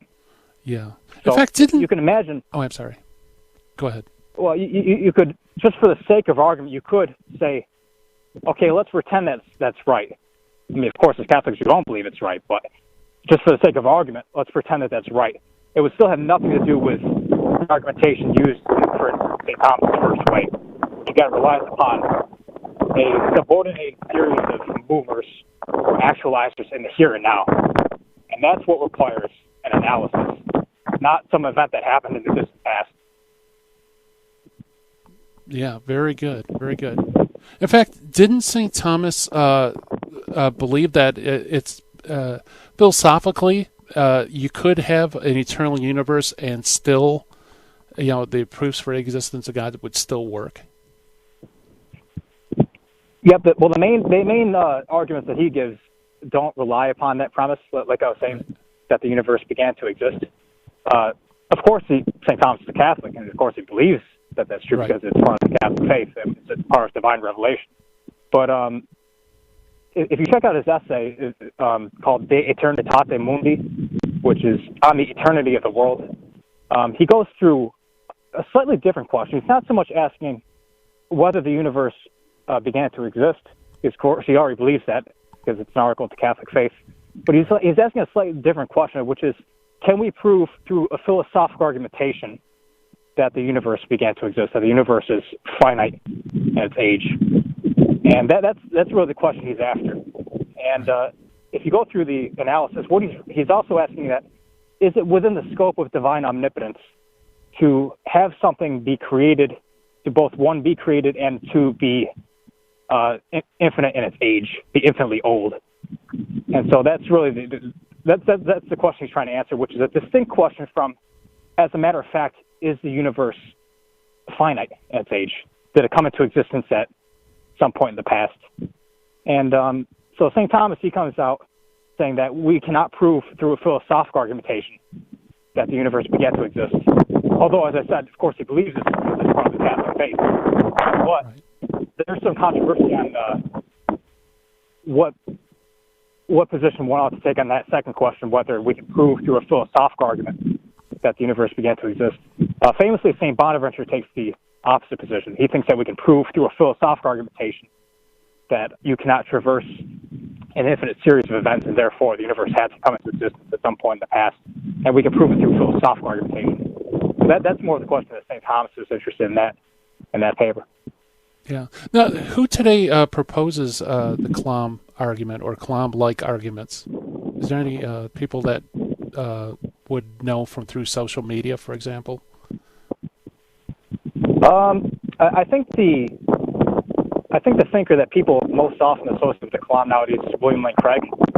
Right. You often see him in debates on YouTube. I think he had a debate with Christopher Hitchens, who's one of the new atheists. But I think Craig is one of the big defenders of the Clom cosmological argument nowadays. Yeah, I agree. And so I'm just curious. I know it's off topic, but what's your personal thoughts on it? Do you think the Clom argument holds water or not? Well, of course, I think both premises are true. Yes. Although I tend to come out on the side of St. Thomas in that second premise, that the universe began to exist or that the universe is finite in duration. I do think that as a matter of philosophical argumentation, I don't think philosophy or natural reason on its own can prove that. But of course, we accept it as a truth of the Catholic faith. Right. But I must admit, I'm a little bit agnostic on the position because I do want to check out St. Bonaventure's argument too. I've only really skimmed through that one, but it's an interesting question, though. Yeah, it is. Yeah, and in fact, I for me personally, I think it's dangerous because it gives the impression that the second premise can be known through science, and science is always provisional. It's always changing. It's always refining its conclusions. So, right now, the second premise may seem to be confirmed by science, but who knows? Maybe someday down the road it might change. Yeah, that's actually a good point because the strength of the conclusion in an argument depends upon the strength of the premises, the assumptions in the argument. And so if the assumptions are probable, and if they don't reach the level of certainty that, say, the argument for change has, then the conclusion has it's a little bit weaker. So that's why I actually prefer some of the arguments from St. Thomas, for instance, over the Clom. Very good. We're talking with Mathoma about answering common objections. Stay tuned, everybody.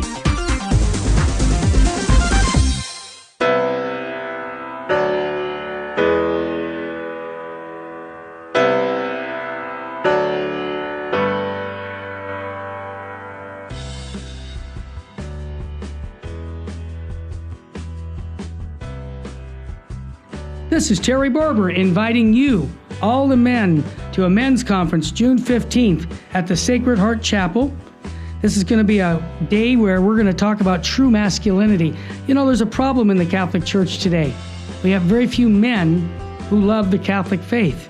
And I know a lot of the wives that I'm listening to right now saying, I want my husband to be on fire for the faith. Send him to the men's conference. Your son, send him to the men's conference by going to virginmostpowerfulradio.org or call 877-526-2151. That's June 15th. When your husband comes back from this conference or your son, they're going to have a different view about their Catholic faith because they're going to meet three men who love Jesus and his bride, the church, and are going to instill in them a love for Christ and his church, the Eucharist, Our Lady. Bring them to virginmostpowerfulradio.org. Sign up there or call 877-526-2151. Full sheen ahead. It is only because of your continued prayers and generous donations that Virgin Most Powerful Radio can broadcast live each weekday. We count on your spiritual and financial support because you understand the urgent need for Catholic programming that shares the gospel with clarity and charity, but without compromise. Please prayerfully consider becoming a monthly donor. You can set it up with the touch of a button on our website, catholicrc.org.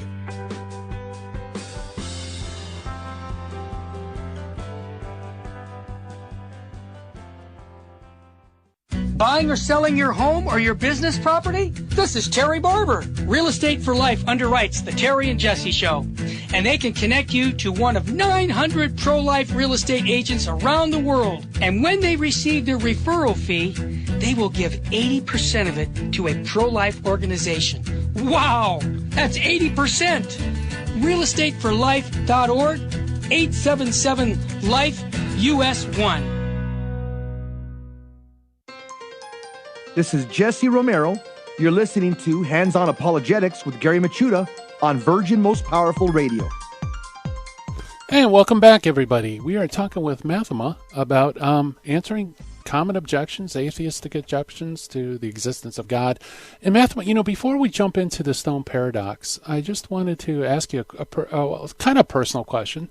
On your website, by the way, all the stuff you have on classical theology is great, classical apologetics, but there's an awful lot of very high-level mathematics. And, can you tell me what your connection is with this? Is this something professional, or is it a hobby, or...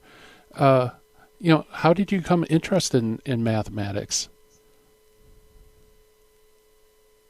I studied quite a bit of mathematics in college. In college, I studied physiology and biology, but I've always had an interest in the other sciences as well, physics, chemistry. And naturally, when you get into physics, you have to get into mathematics as well. Right. And there are certain areas of mathematics that I really enjoyed studying, particularly algebra and vector calculus. So that's more of a hobby. Okay, yeah, because you put a lot of work into it. It's very interesting. And so, for the listeners, if you want a website, to explore some of these areas, definitely check out Mathoma's YouTube channel. I highly recommend it. And of course, I highly recommend his work with classical theistic apologetics. So why don't we move to our next objection? And essentially, this is known as the stone paradox. Could you explain that a little bit to us? Yeah, the stone paradox usually gets framed as a question directed against God's omnipotence. So the atheist will often ask something like, well, if God exists, then he's omnipotent. And if he's omnipotent, then can he create a stone such that even he can't lift it, that's so heavy that even he can't lift it? And so the logic of this question would be, well, if he can create a stone that's so heavy that he can't lift, then, well, he can't lift it. If he can't create the stone, then this seems to be something he can't do, and therefore a seeming threat to God's omnipotence. So either horn of the question's answer would seem to be a problem, at least seemingly, for God's omnipotence. Yeah, in fact, I had an intro to philosophy professor at a secular college that, he threw that out with his little smug smile, like, take that, students. Can God create a stone so large that he can't lift it? Well, no matter how you answer that, it ends up that God is not all-powerful because either he can't create it or he can't lift it.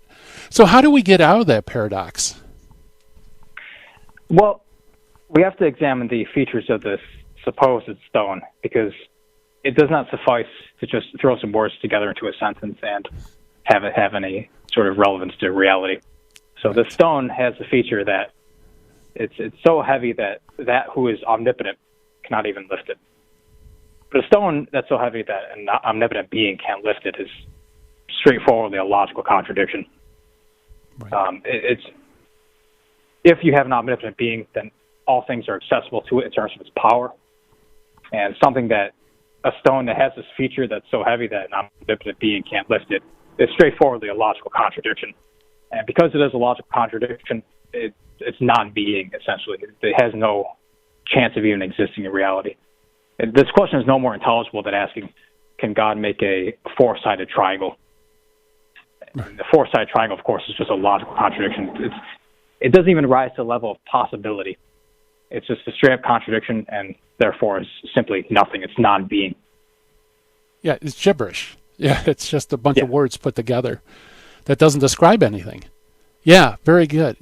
One way I went about it, which I think is what you say, is that, if you define terms as, if God creates if the infinite God, which means no limits, creates a stone with how does it work?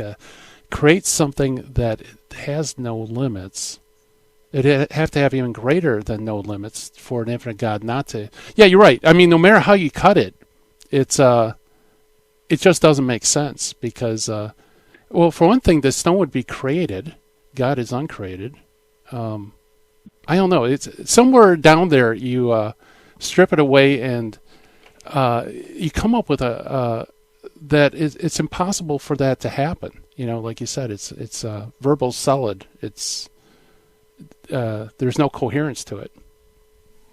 Yeah, the very stone in question, like I was saying, it doesn't even rise to the level of possibility. Like you can imagine all sorts of possible things that don't happen to exist, like phoenixes or dragons, for instance. Like there's no contradiction in like the thought or the essence of like a dragon or a phoenix. So those things are possible, even though they're not actual. At least as far as I know, they're not actual. But those are at least at the level of possibility, things that could be actualized. But the problem with things like stones that are so heavy that even an omnipotent being could not lift, these are straightforward logical contradictions. And as such, they could not even possibly exist. So they don't even rise to that level of possibility in terms of existence. I mean, like I was saying, this is no more sensible than asking, can God create a four-sided triangle? Which doesn't even rise to the level of possibility either. Right. Yeah, very good. How about this? The universe could be self-sustaining, so there really is no need for God. How would you answer that? Well, here's the thing. A lot of the classical arguments for the existence of God, they have a couple of different stages. First, we aim to demonstrate the existence of necessary being, or that which just has its existence a se, or totally in itself and not by way of another. But this objection seems to concede to me, or to the theist, that there is such a thing already. There is such a necessary being already. But the atheist just identifies it with the universe itself. And so really he's a pantheist at this point. So that's actually the first stage of the argument that he's seemingly conceded to me. But then what we have to do is, in the second stage of these arguments, we have to kind of go through what it means to be necessary being, to have your being a se, or totally in yourself. And that requires being uncaused in all senses of the term. Uncaused means no composition of parts, because composition of parts requires a concurrent composing cause, which gets us to the conclusion that this necessary being must be absolutely simple, has to be devoid of parts. Another implication of being totally uncaused means it has to be totally without change. It can't have any sort of potentialities that are latent within it, just awaiting actualization, which gets us to the conclusion that this necessary being has to be immutable. And those two, the immutability of necessary being and the simplicity of necessary being, are two attributes that you can see immediately that just cannot be identified with the universe as a whole. And so the universe cannot be this sort of self-sustained necessary being. Right. Yeah, so if something is composed of parts, then it can't be the most fundamental, the most basic, most foundational thing, because there has to be something keeping the parts together as they are, right? So it kind of points to an even deeper, more fundamental cause. Right. Any sort of reality that's made of parts, or that changes, or that could possibly not exist, these are all marks of contingency, as opposed to necessary being. And as such, they cry out for a more fundamental cause. And the universe is no different, really. It's composed of parts. It changes. It could possibly not be. And therefore, it cries out for a more fundamental cause that's not itself the universe. And so the universe, just based on its features, which we see just through our sense experience, it cannot be this sort of self-sustained being that the pantheist now wants to say is true. So we have to dig a little bit deeper into reality for the cause which transcends the universe. Yeah, this seems to be echoing kind of the universe always existed argument in a way. The only difference is it says that the universe is self-sustaining, but if that's true, then it's always existed. But like you pointed out earlier, even if the universe existed, it still doesn't get you down to that most fundamental level of where God is, so to speak. Right. And then another thing about the relation between the eternity of the world and, I guess, God's operation, you could say, is that the Quran touches on one feature of God's operation, which is his creation of the universe, beginning at some point in the past. But this is certainly an extremely important thing that God does. But what God also does here and now is preserve everything in being. Yes. Not just, start the first domino and just let the thing go, let the universe go on its own. But insofar as anything exists at all, you and I exist, for example, anything that's contingent, its being, it has to be preserved in being by God. So some of the other arguments, like, say, from St. Thomas Aquinas, they get at this feature of God's actuality, his operation. Yeah, so he's every instant holding us in existence, as opposed to the deist God who just kind of winds up the universe and lets it go. Right, which when you sort of spell out the metaphysics throughout the classical tradition, you see that even that picture, the deistic picture, doesn't make a whole lot of sense. Yeah. You do require something to hold everything that's contingent in being.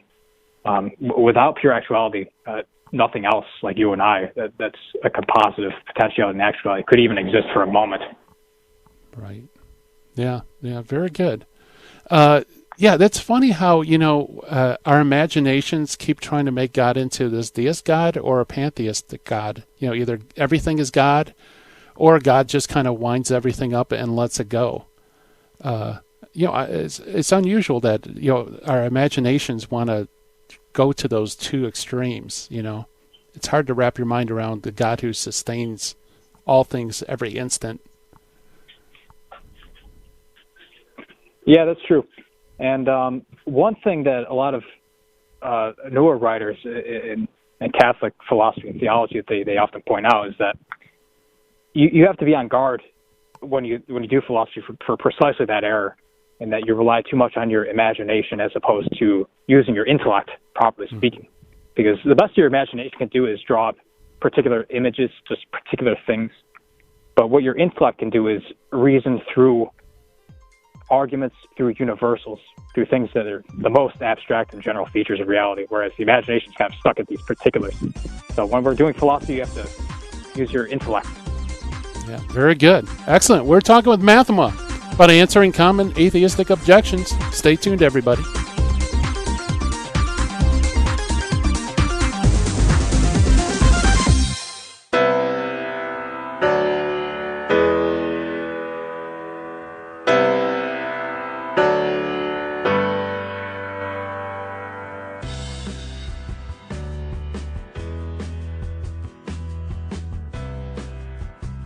This is Terry Barber inviting you, all the men, to a men's conference June 15th at the Sacred Heart Chapel. This is going to be a day where we're going to talk about true masculinity. There's a problem in the Catholic Church today. We have very few men who love the Catholic faith.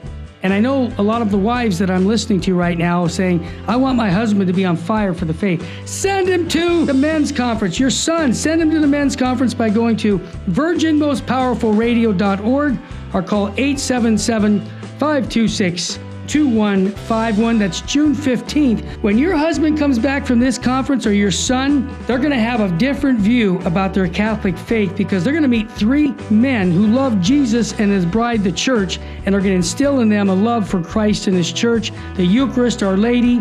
Bring them to virginmostpowerfulradio.org. Sign up there or call 877-526-2151. Full sheen ahead. It is only because of your continued prayers and generous donations that Virgin Most Powerful Radio can broadcast live each weekday. We count on your spiritual and financial support because you understand the urgent need for Catholic programming that shares the gospel with clarity and charity, but without compromise. Please prayerfully consider becoming a monthly donor.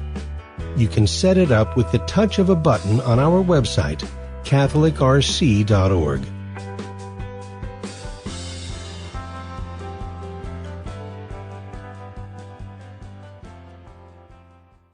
Buying or selling your home or your business property? This is Terry Barber. Real Estate for Life underwrites the Terry and Jesse Show. And they can connect you to one of 900 pro-life real estate agents around the world. And when they receive their referral fee, they will give 80% of it to a pro-life organization. Wow! That's 80%! realestateforlife.org, 877-LIFE-US1. Now, back to Hands-On Apologetics with Gary Machuda. If you'd like to join the conversation, call 888-526-2151. Here's Gary. And welcome back to Hands-On Apologetics. We are talking with Mathoma, who is a YouTuber, has a very popular channel that focuses not only on advanced math, but also on the classical theistic arguments for the existence of God and other issues as well. And we're going through a pecking list of some of the most common atheistic objections. And now I think you'll agree with me, Mathoma, that this next one it's all over the place, not just on social media, but this idea that science has proved that God does not exist. Yeah, this seems to be, I suppose, a driving theme of the new atheist literature that came out, maybe starting 2005 or so, that somehow there was some sort of result in the sciences, say physics or chemistry or biology, which by itself proved that God does not exist, and therefore atheism wasn't just a sort of philosophical position, but it was the scientifically respectable position because there was something in the sciences that just implied atheism.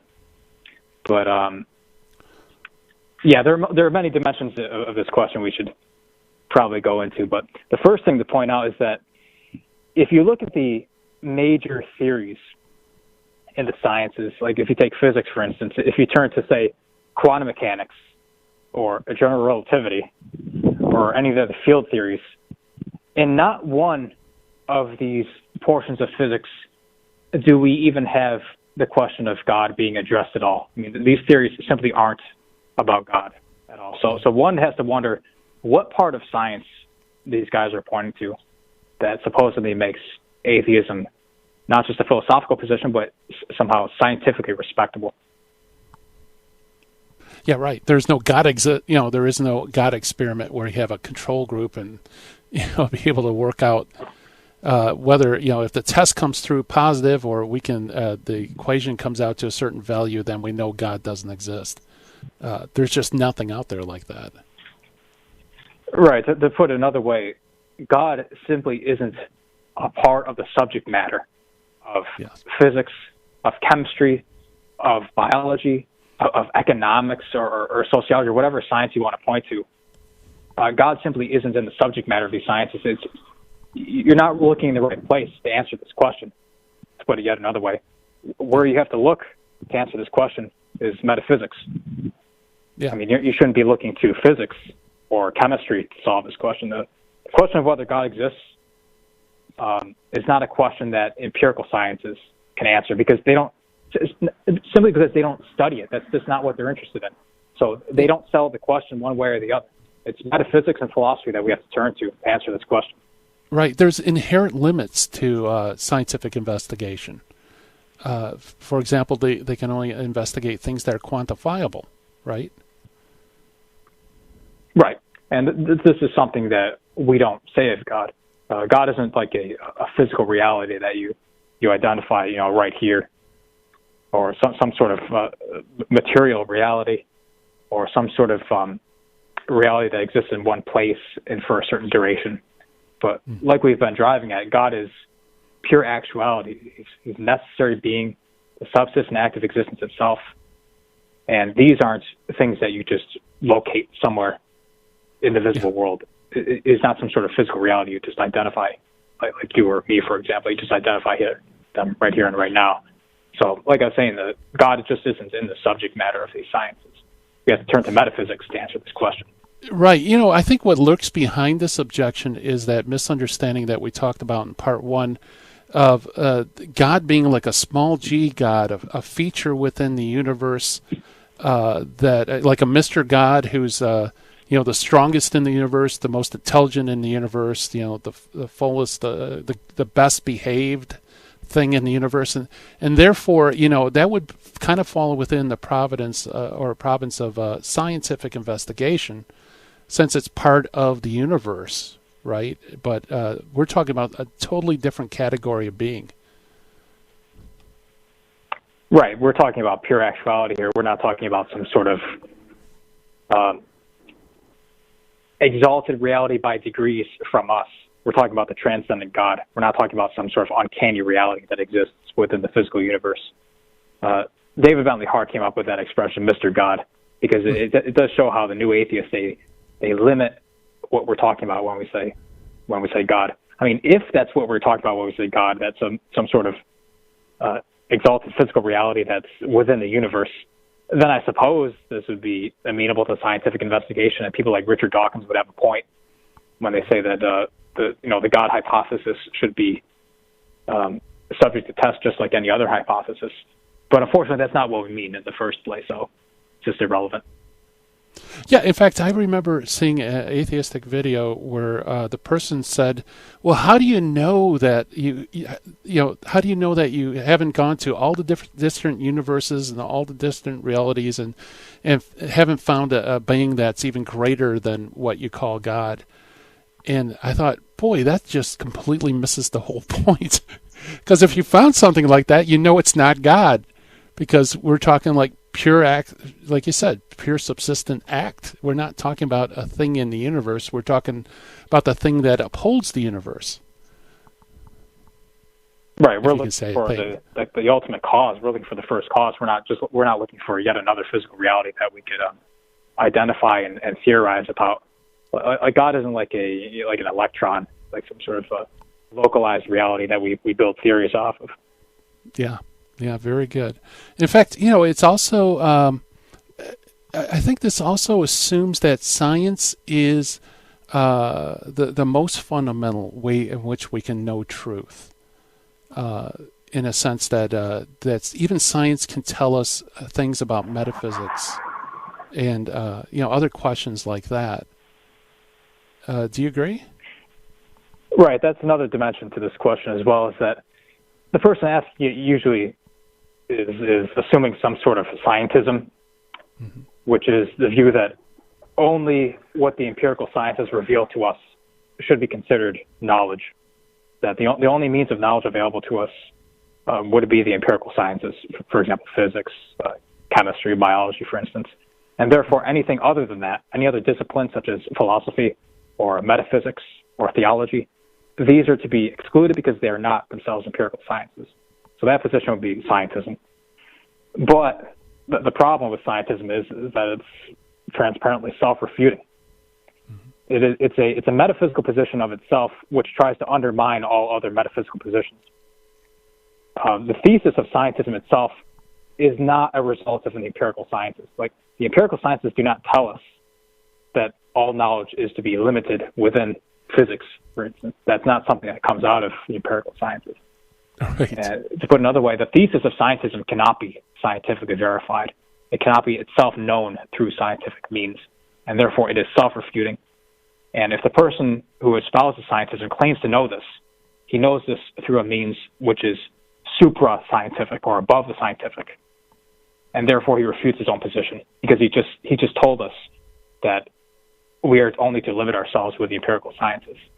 So, yes. To put it yet another way, he's trying to deny metaphysics, which seeks to sort of survey being, to survey reality. But when the propounder of scientism, he has to get himself to this position to where he can survey reality just to espouse his scientific position himself, which is the very it's the sort of position that he's identifying that's possible. So it's a metaphysical system that tries to reject all metaphysics, which is just contradictory and self-refuting. Yeah, very good. Very good. Well, we have two more objections. Maybe we could go through them fairly quickly. One would not necessarily be a direct argument against God's existence, but someone could have a random gripe about some aspect of Catholic moral theology. That they disagree with ethics, therefore your God doesn't exist. Yeah, see, that's I suppose more of a rhetorical objection. So, I mean, you and I both know that there are certain issues within the secular world that are extremely controversial. For example, sexual ethics, and so the objector wants to say something like, "Oh, well, if your arguments are right, then I'm going to have to conduct my life in a way that's totally different than the way I'm conducting myself now." So that's a reason to reject your philosophical arguments. But the problem is that the objector has to actually address the arguments. He can't just say parenthetically that there's a certain ethical teaching of the church, for instance, that he disagrees with. He has to actually address the metaphysics of the argument. Yes. Yeah, in other words, he's kind of just misdirecting to some other issue and not really dealing with the arguments itself. Right. Yeah, and I think you could probably say the same thing. I love how you put it's insert random historical grievance against the church, like Galileo or Inquisition. That's also kind of a red herring, too, isn't it? Yeah, I mean, I would give more or less the same reply to that. Even though I think with a lot of the historical stuff, a lot of those objections, or quote-unquote objections, are just diffused by studying history in a little bit more detail. Yeah. Like, there are aspects of the Galileo affair and of the Inquisition that many people just aren't aware of. Yes, that's and usually what's like presented in like public schools, for instance, is simply mythology. Yeah, absolutely. So I think a clear understanding of history would diffuse about 90% of these objections, especially with Galileo and the Inquisition. Yeah, but I mean, even if you take the worst take on Galileo and the Inquisition and any other grievance, it still doesn't follow that there's no first cause and, subsistent being. It just doesn't follow. Yeah. Yeah, I mean, it's just to, clamp down on these objections is that you have to ask them, which premise of the argument do you disagree with? Because these arguments have a number of different premises. For example, change is real. Whatever goes from potentiality to actuality requires an actualizer. There cannot be an infinite series of subordinated actualizers. So you have to ask them which premise, which stage in that argument do they disagree with. I mean, what they can't do is just go on these little filibusters about some sort of historical grievance they have against the church. They have to actually address the metaphysics of the argument, of the argument itself. And if they don't, then they're not actually addressing the argument. They're just trying to fluster you. That's right. Very good. Well, thank you so much for coming on Hands on Apologetics. Thanks for having me on again. All right. Thank you. And that is Mathoma, ladies and gentlemen. Check them out on YouTube. Lots of great material on theistic apologetics, also mathematics. Coming up after a show is the dynamic duo of Talk Radio, Catholic Talk. It's Terry and Jesse show. And tomorrow, Paul Thomas comes into the dojo to talk about overcoming fear of going to confession. So, a very timely subject. Also, today we have the debut of a new show, Church for the Masses, by Dr. Barbara Nicolosi. So, check that out. Noon Pacific time, Virgin Most Powerful Radio. It's time for me to turn off the lights here in the dojo. I hope everybody has a great and blessed day. Thank you for listening. Bye-bye. In the 1990s, I lived and worked in Hollywood. But when my wife Betty's mom took ill, we relocated to Orange County. And it was during this time in our lives that I converted to Catholicism. Once my eyes were opened to the truth, I couldn't learn enough about the faith. But I had less free time than ever, especially with a long commute. That's when I discovered the real value of Catholic audio. Listening to cassette tapes transformed my daily commute into a miniature retreat. And that's the beauty of Virgin Most Powerful Radio today. Since the podcasts are archived, You can listen anytime on our smartphone app. I know how listening to Catholic audio can bring you closer to Christ and His Church. So I encourage you to visit the App Store or go to vmpr.org and download the app today. It just might change your life. I'm Matthew Arnold for Virgin Most Powerful Radio. Virgin Most Powerful Radio, sharing the gospel with clarity and charity.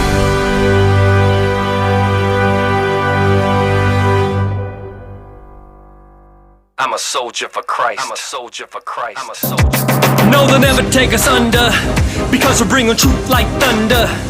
Raining on your speakers like a ton of bricks. Hold the cross high, cause we're Catholics. Fight the good fight with the truth. Stand tall with the truth. I'm a warrior for Christ. I'm in love with the truth. Love God, save souls, slay error.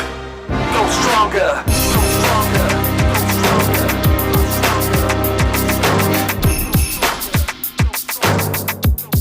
Rated PG, praise God. The Terry and Jesse Show, Holy Amen. Hour of Power. Amen. High energy Catholic radio. Yes, Hillary Clinton and Jeb Bush would not qualify to sit in the hot seat here. You can't be low energy to replace us. We're two Catholics that love the Lord Jesus Christ. We're evangelical in style, but we're totally orthodox in our doctrine. Yep. And we do have a PhD in common sense. You can't go to any college for that. You're either born with it or you don't have it, okay? And our program, we're not right versus left, okay? We don't get into the, we're not rah, either party. We're right versus wrong. But I do happen to vote conservative by default because it seems to line up with orthodoxy, Orthodox Catholicism. Terry, we got a good show today. We're going to talk about some Muslim attacking Christians that you hear nothing about. Oh, of course not. And we're also going to talk about mass migration from a Catholic point of view. Is it a good thing or a bad thing? Right. We've got a lot more on the show. I got something from Pope Pius XII that I've just got this morning for you that you're going to love. But you know what we do every single day on the Terry and Jesse Show? We open up the big book. Yeah, the big book, the Bible, and get some soul food in you. This is the readings of daily Mass. So if you can't get to Mass, we give you the daily gospel each and every day on the Virgin Most Powerful Radio. So open your Bible to John chapter 7. Jesse, what's the Bible have to tell us today and share with us today, brother? It's actually, John chapter 5, verses 31 Oh, I'm in the 47. wrong page. Sorry, go ahead. Sorry about that. John 5, 31 to 47. Okay. This is called the testimony to Yep, Jesus. you're right. That's Friday. Yep. The testimony to Jesus. Yep. It says this. I can do nothing on my own authority. As I hear, I judge, and my judgment is just. Because I seek not my own will, but the will of him who sent me. If I bear witness to myself, my testimony is not true. Why did Jesus say that right there, by the way? Because in the Jewish law, there is a legal tradition that says that you need 2 or 3 witnesses to sustain any claim in a court of law, and that comes from Deuteronomy 19:15. So Jesus is going to give us the best witness. He's going to basically say, my Father's my witness. Look what he says here. If I bear witness to myself, my testimony is not true, according to Jewish law. He says, there is another who bears witness to me, and I know that the testimony which he bears to me is true. You sent to John, and he has borne witness to the truth. Not that the testimony which I receive is from man, but I say this, that you may be saved. He was a burning and shining lamp, and you were willing to rejoice for a while in his light. So Jesus is saying, John the Baptist testified to me. But he's going to go even bigger than John the Baptist here. Watch. But the testimony which I have is greater than that of John. John who? John the Baptist. For the works which the Father has granted me to accomplish, these very works, by the way, the word is miracle in Greek, these very works which I am doing, bear me witness that the Father has sent me. So Jesus Christ says, all right, you Jews don't believe in the testimony of John the Baptist. Fine, he's just a man. Guess what? There is somebody who does testify to me. His name is Yahweh. You guys call him God. He's my Father. Verse 37. And the Father who sent me has himself borne witness to me. Wow, what a statement. He's telling the Jews, Yahweh has borne witness to me. The one you call Yahweh or Adonai, he's my dad. Jesus says, his voice you have never heard. His form you have never seen. And you do not have his word abiding in you, for you do not believe him whom he has sent. You search the scriptures because you think that in them you have eternal life, and it is they that bear witness to me. Yet you refuse to come to me that you may have life. I do not receive glory from men, but I know that you have not the love of God within you. I have come in my Father's name, that's Yahweh, and you do not receive me. If another comes in his own name, him you will receive. In other words, you guys are very susceptible to receiving false prophets, okay? He goes on to say, how can you believe who receive glory from one another and do not seek the glory that comes from the only God? Here's the kicker right here, verse 45 and 6. Do not think that I shall accuse you to the Father. It is Moses who accuses you. Wait a minute, Moses has been dead for 1,300 years. Well, look what he says. On whom you set your hope. If you believe Moses, you would believe me, for he wrote of me. The word of the Lord, thanks be to God. Wow. Jesus is saying this. Wow. He goes, you guys consider yourselves such experts in the scriptures, which at this point was only the Old Testament. Mm-hmm. He's saying, well, guess what, guys?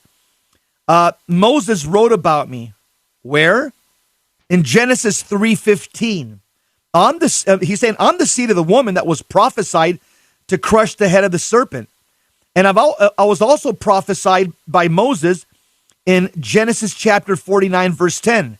Remember that prophecy of a universal king? That's me that Moses spoke about. Oh, yeah. And in Deuteronomy chapter 18, verses 15 and 19, Moses said that in the future, a prophet like himself would come to the earth. Guess who he was talking about? That's me. Yep. So Jesus is saying, you guys consider yourselves experts in the Bible, and Moses wrote about me at least 3 times that I can show you, and you still fail to realize that I'm the Messiah, the Son of God prophesied by Moses.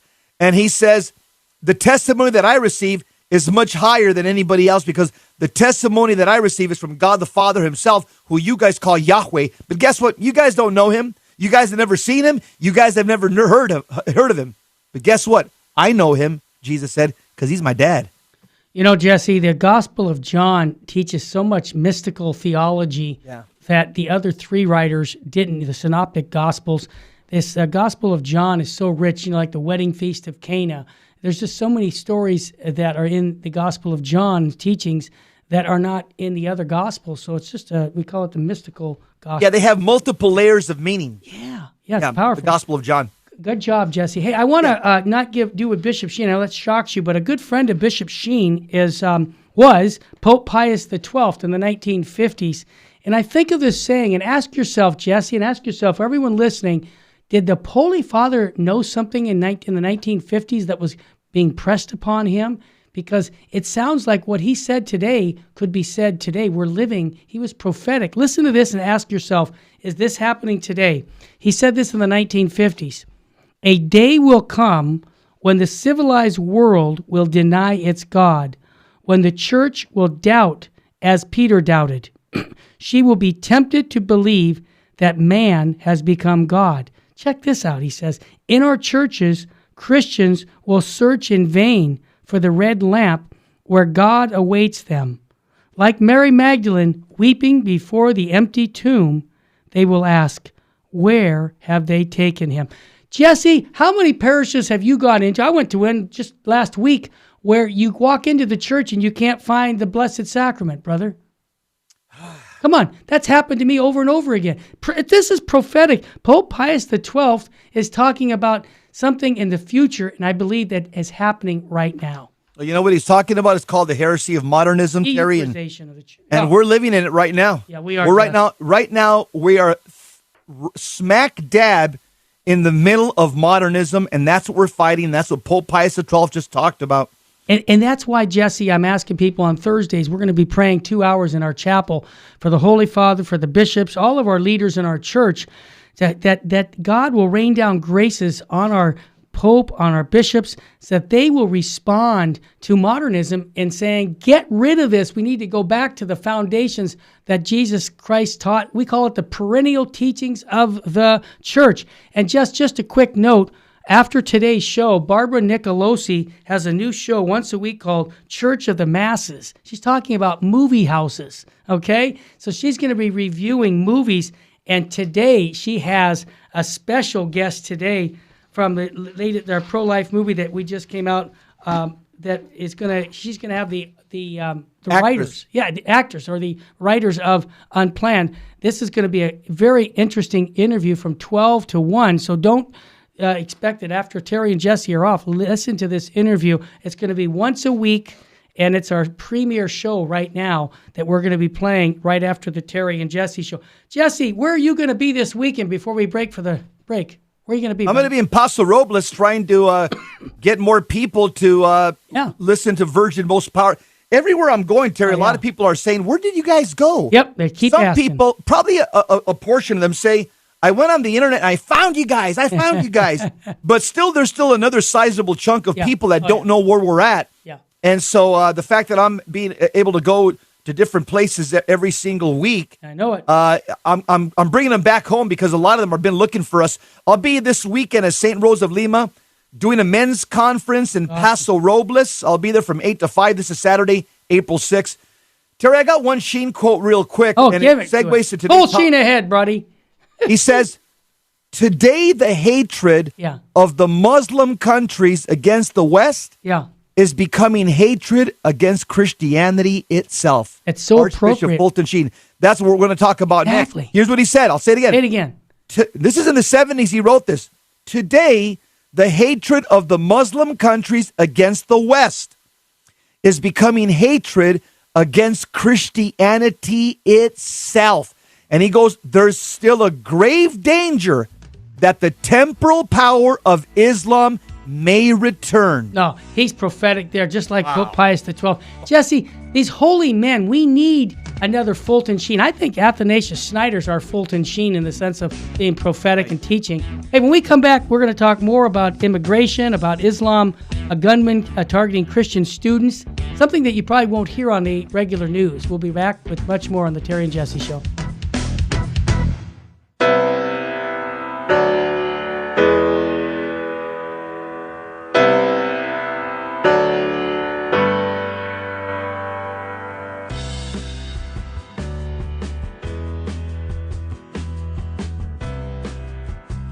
This is Terry Barber inviting you, all the men, to a men's conference June 15th at the Sacred Heart Chapel. This is going to be a day where we're going to talk about true masculinity. You know, there's a problem in the Catholic Church today. We have very few men who love the Catholic faith.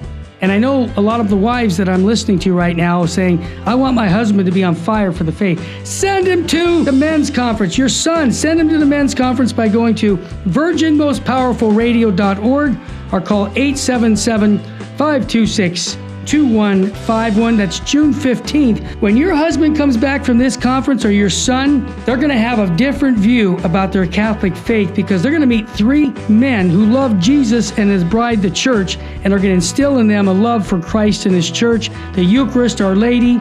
Bring them to virginmostpowerfulradio.org. Sign up there or call 877-526-2151. Full Sheen ahead. It is only because of your continued prayers and generous donations that Virgin Most Powerful Radio can broadcast live each weekday. We count on your spiritual and financial support because you understand the urgent need for Catholic programming that shares the gospel with clarity and charity, but without compromise. Please prayerfully consider becoming a monthly donor. You can set it up with the touch of a button on our website, catholicrc.org.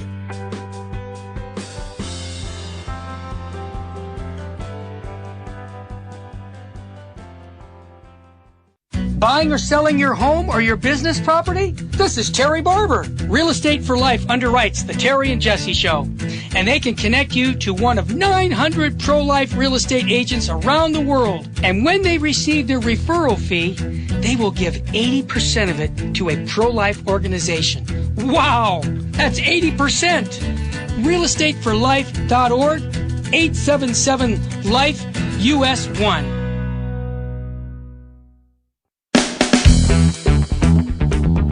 Welcome back to the Terry and Jesse Show. To join the conversation, call 888-526-2151. Now, here's Terry and Jesse. Praise God, we're rated PG this show. I like what Jeremiah the prophet has to say to us, Terry. Yes. He says, I will place my law within them, and I will write it upon their hearts. I will be their God, and they shall be my people, says the Lord. Jeremiah 31:33. Terry, you know, something that concerns me, over in Europe, as a result of what I would call their insane immigration policies, Catholics are starting to reap some serious havoc. Of course. What do I mean by that? There's an article here that says President Macron's France is averaging 3 church attacks per day in Muslim enclaves. Right. This is something you're not seeing in the mainstream media, that French Catholic churches are coming under attack increasingly, with an average of nearly 3 Catholic churches per day are being targeted for vandalism alone over the past 3 years. According to the Central Criminal Intelligence Service out in France, from 2016 to 2018, there have been thousands of cases of church vandalism, peaking in 2017 with 1,045 cases. And where's it happening, Terry? It's happening there. Of course. In areas where there's a Muslim enclave. What's the difference? Jesse, let me ask you a question. 20 years ago, 10 years ago, why was this not happening? What's changed? I'll just be honest with you. Immigration, Jess, come on. That's the only difference right now. Yeah, what they're doing, Terry, is they're opening their borders to Muslims that don't share Christian values. Unfortunately, Europe is so weak, they don't have any values, any morality. They're secular humanists. But these were Christian countries, Catholic Christian countries. And you can still see the great edifices, the great churches and cathedrals that were built in the name of Jesus Christ. I've been there, now they're empty of Catholics, and now they're being vandalized by Muslims because they see them as empty buildings. And here's what Cardinal Sarah says about this anti-Christian. I'm so glad we're quoting him. He nailed it. Say it. He says, and say who he is, first of all, for those who don't know Cardinal who he is. Robert Sarah is the prefect for the Congregation for Sacraments, worship. That's right. In the Roman Curia, the church government.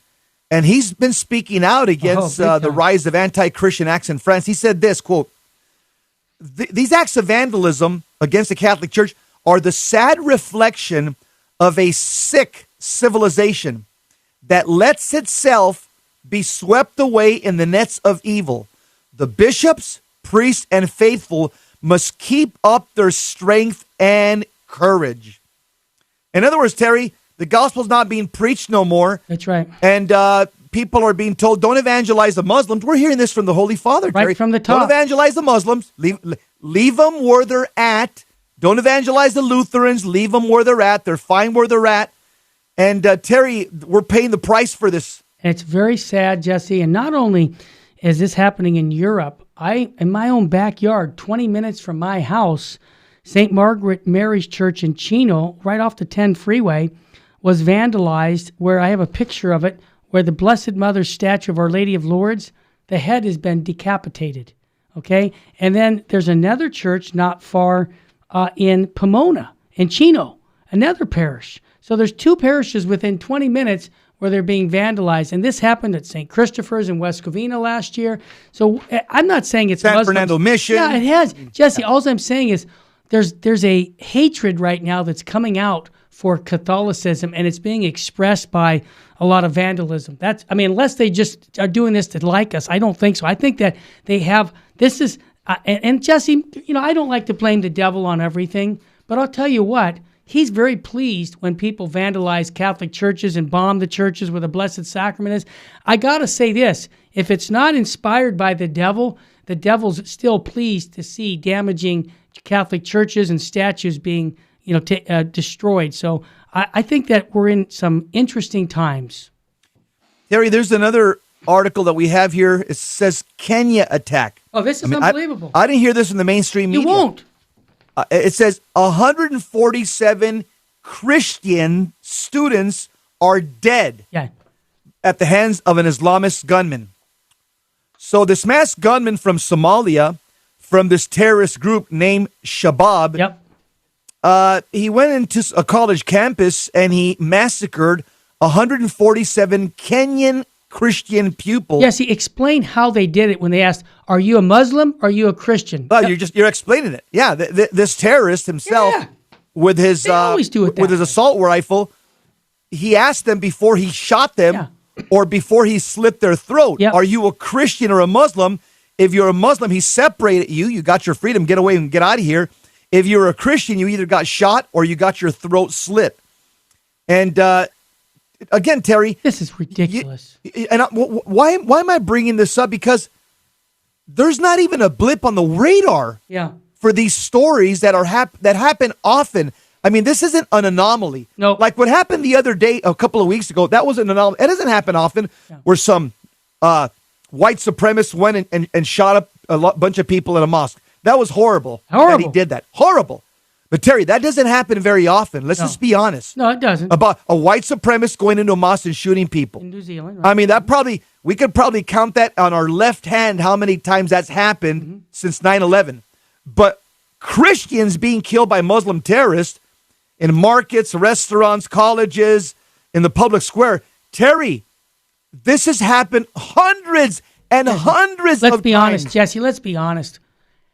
For hundreds of years, this has been going on. Come on, brother. You've done a whole teaching on Islam showing how they spread their religion. How do they do it, Jesse? By persuading people, or what? How do they do it? It's called a sword. Even Robert Spencer even wrote a book on that. It's called Islam and the Sword. Yeah, it's a great book. And essentially, Islam for the last 13 centuries. That's right. And I'm quoting here Robert Spencer. He says, for the last 13 centuries, Islam has grown and spread by war, plunder, and pillaging, and enslaving Christians in the Middle East.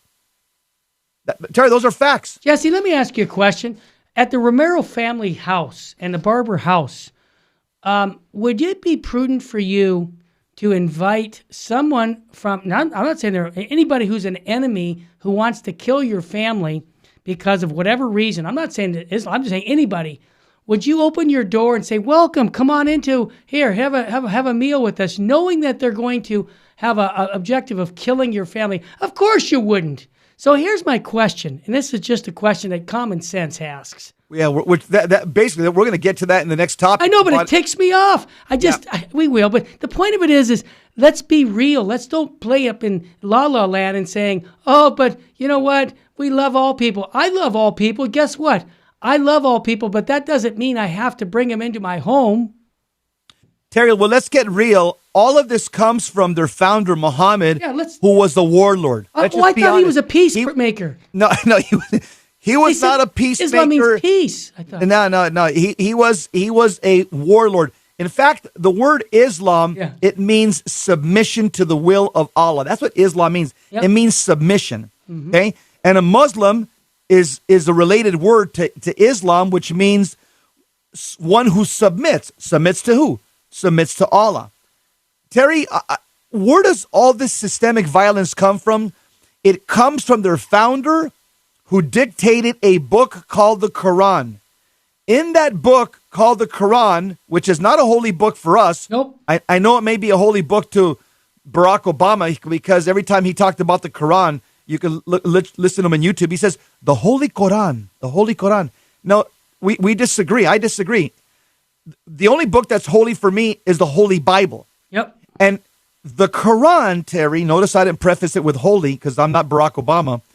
There's 164 violent verses in the Quran. Is this microphone on? Hold on, let me check. Facts. Okay, all right. There's 164, and if you want to get the bulk of it, just go on the internet and type in Surah chapter 9. Yeah, just do it. Believe you, Jeff, Surah means chapter in Arabic. Go to the Quran and the Bible, Quran.com, type in chapter 9 and read it for yourself if you think I'm making this stuff up. Chapter 9 will give you a mouthful. And some people may say, well, but just Terry, but there's also a lot of peaceful verses in the Quran. There's a lot of peaceful verses. Well, why are there peaceful verses? I'll tell you why. Let me give you the theology behind this. Tell us. Okay? When Muhammad was starting out in Mecca, he was a camel driver, and he spoke peacefully because he was outnumbered, and militarily he was still weak. He was still amassing an army. Mm-hmm. And so he didn't possess an army in Mecca. But once he went to Medina, and he was no longer this camel driver, he became a soldier, and then became a warlord. Now when he was in Medina, now he started changing his rhetoric and preaching violence. And so all the peaceful verses is when he was in Mecca, a camel driver. All the violent verses is when he was in Medina, he was a soldier and a warlord of his own army. And so Muslims will tell you right now, it's called the abrogation theory. Yeah. They'll tell you what Muhammad said later in Medina as a warlord abrogates or nullifies everything he said in Mecca when he was a camel driver. Yeah, see, every country that Islam has conquered through, well, a lot of it's through immigration, but when they get to be 40% of the population, things change. Persecution comes to Christians. And I just think that when you can see and demonstrate that in case after case, I say this, like what St. Thomas Aquinas has said about immigration. If someone's going to come into your country with a different set of morals, for example, who wants a religion that treats women like objects and we can just step on them? I don't. My opinion on that, just on a level of respect, is don't bring them in, because we're going to have more rapes. We're going to have more problems with our culture, morality, and those kind of people aren't wanted because their morals, their lifestyle are not consistent with what Christianity is all about. So I say send them to Muslim countries where they can get along with the Muslim countries and fight and kill each other there, because that's what they do too. They fight among themselves, and leave us alone. Now, if you're saying, well, Terry, you're being selfish. No, I want to protect women and children. And Islam treats women and children like objects, and I want nothing to do with that. And unfortunately, Terry, we're paying for our sins in the West because the West is just not having children. Of course. And Muslims are having children. We're being taken over demographically. So you could talk to Muslims, and they'll tell you, they've told me to my face, they'll say, yeah, we know that you guys have superior weapons and you guys have a superior military and superior training. We get that. And we know that we'll never be able to beat you guys hand-to-hand combat through military means. But all we're going to do, Jess, is we're just going to outpopulate the West. You guys are going to die. We're going to put in senators, congressmen, governors, attorney generals. We're going to take over one city after another because we're having much more babies than Christians, Jews, and Protestants. And so that they call that, Terry, it's called immigration, jihad by immigration. Jesse, when we come back, I want to make one more comment about the Kenyan University massacre. I want to give you some information about the guards that were protecting the students. You're going to be amazed when I tell you what they had to protect the children. Yeah, it was throwing sand at no. That's about what they had to do. When we come back, you're going to be amazed at what we have to share with you. This is ridiculous. We'll be back with more on the Terry and Jesse Show.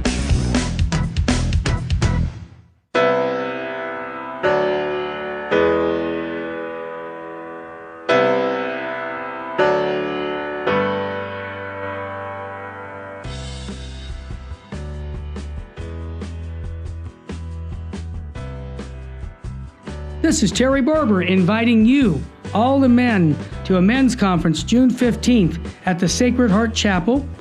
This is going to be a day where we're going to talk about true masculinity. You know, there's a problem in the Catholic Church today. We have very few men who love the Catholic faith.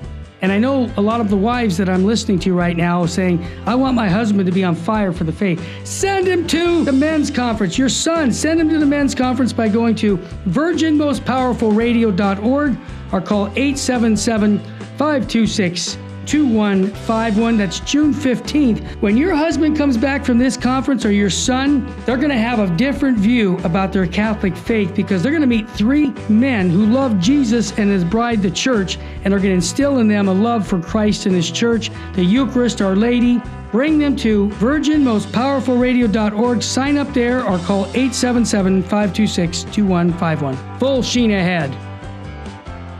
It is only because of your continued prayers and generous donations that Virgin Most Powerful Radio can broadcast live each weekday.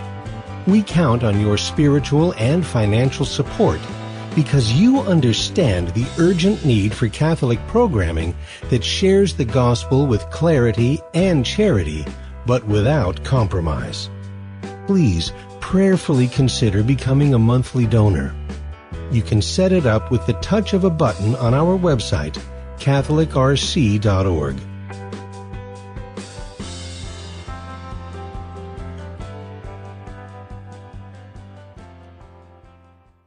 Buying or selling your home or your business property? This is Terry Barber. Real Estate for Life underwrites the Terry and Jesse Show. And they can connect you to one of 900 pro-life real estate agents around the world. And when they receive their referral fee, they will give 80% of it to a pro-life organization. Wow! That's 80%! realestateforlife.org, 877-LIFE-US1.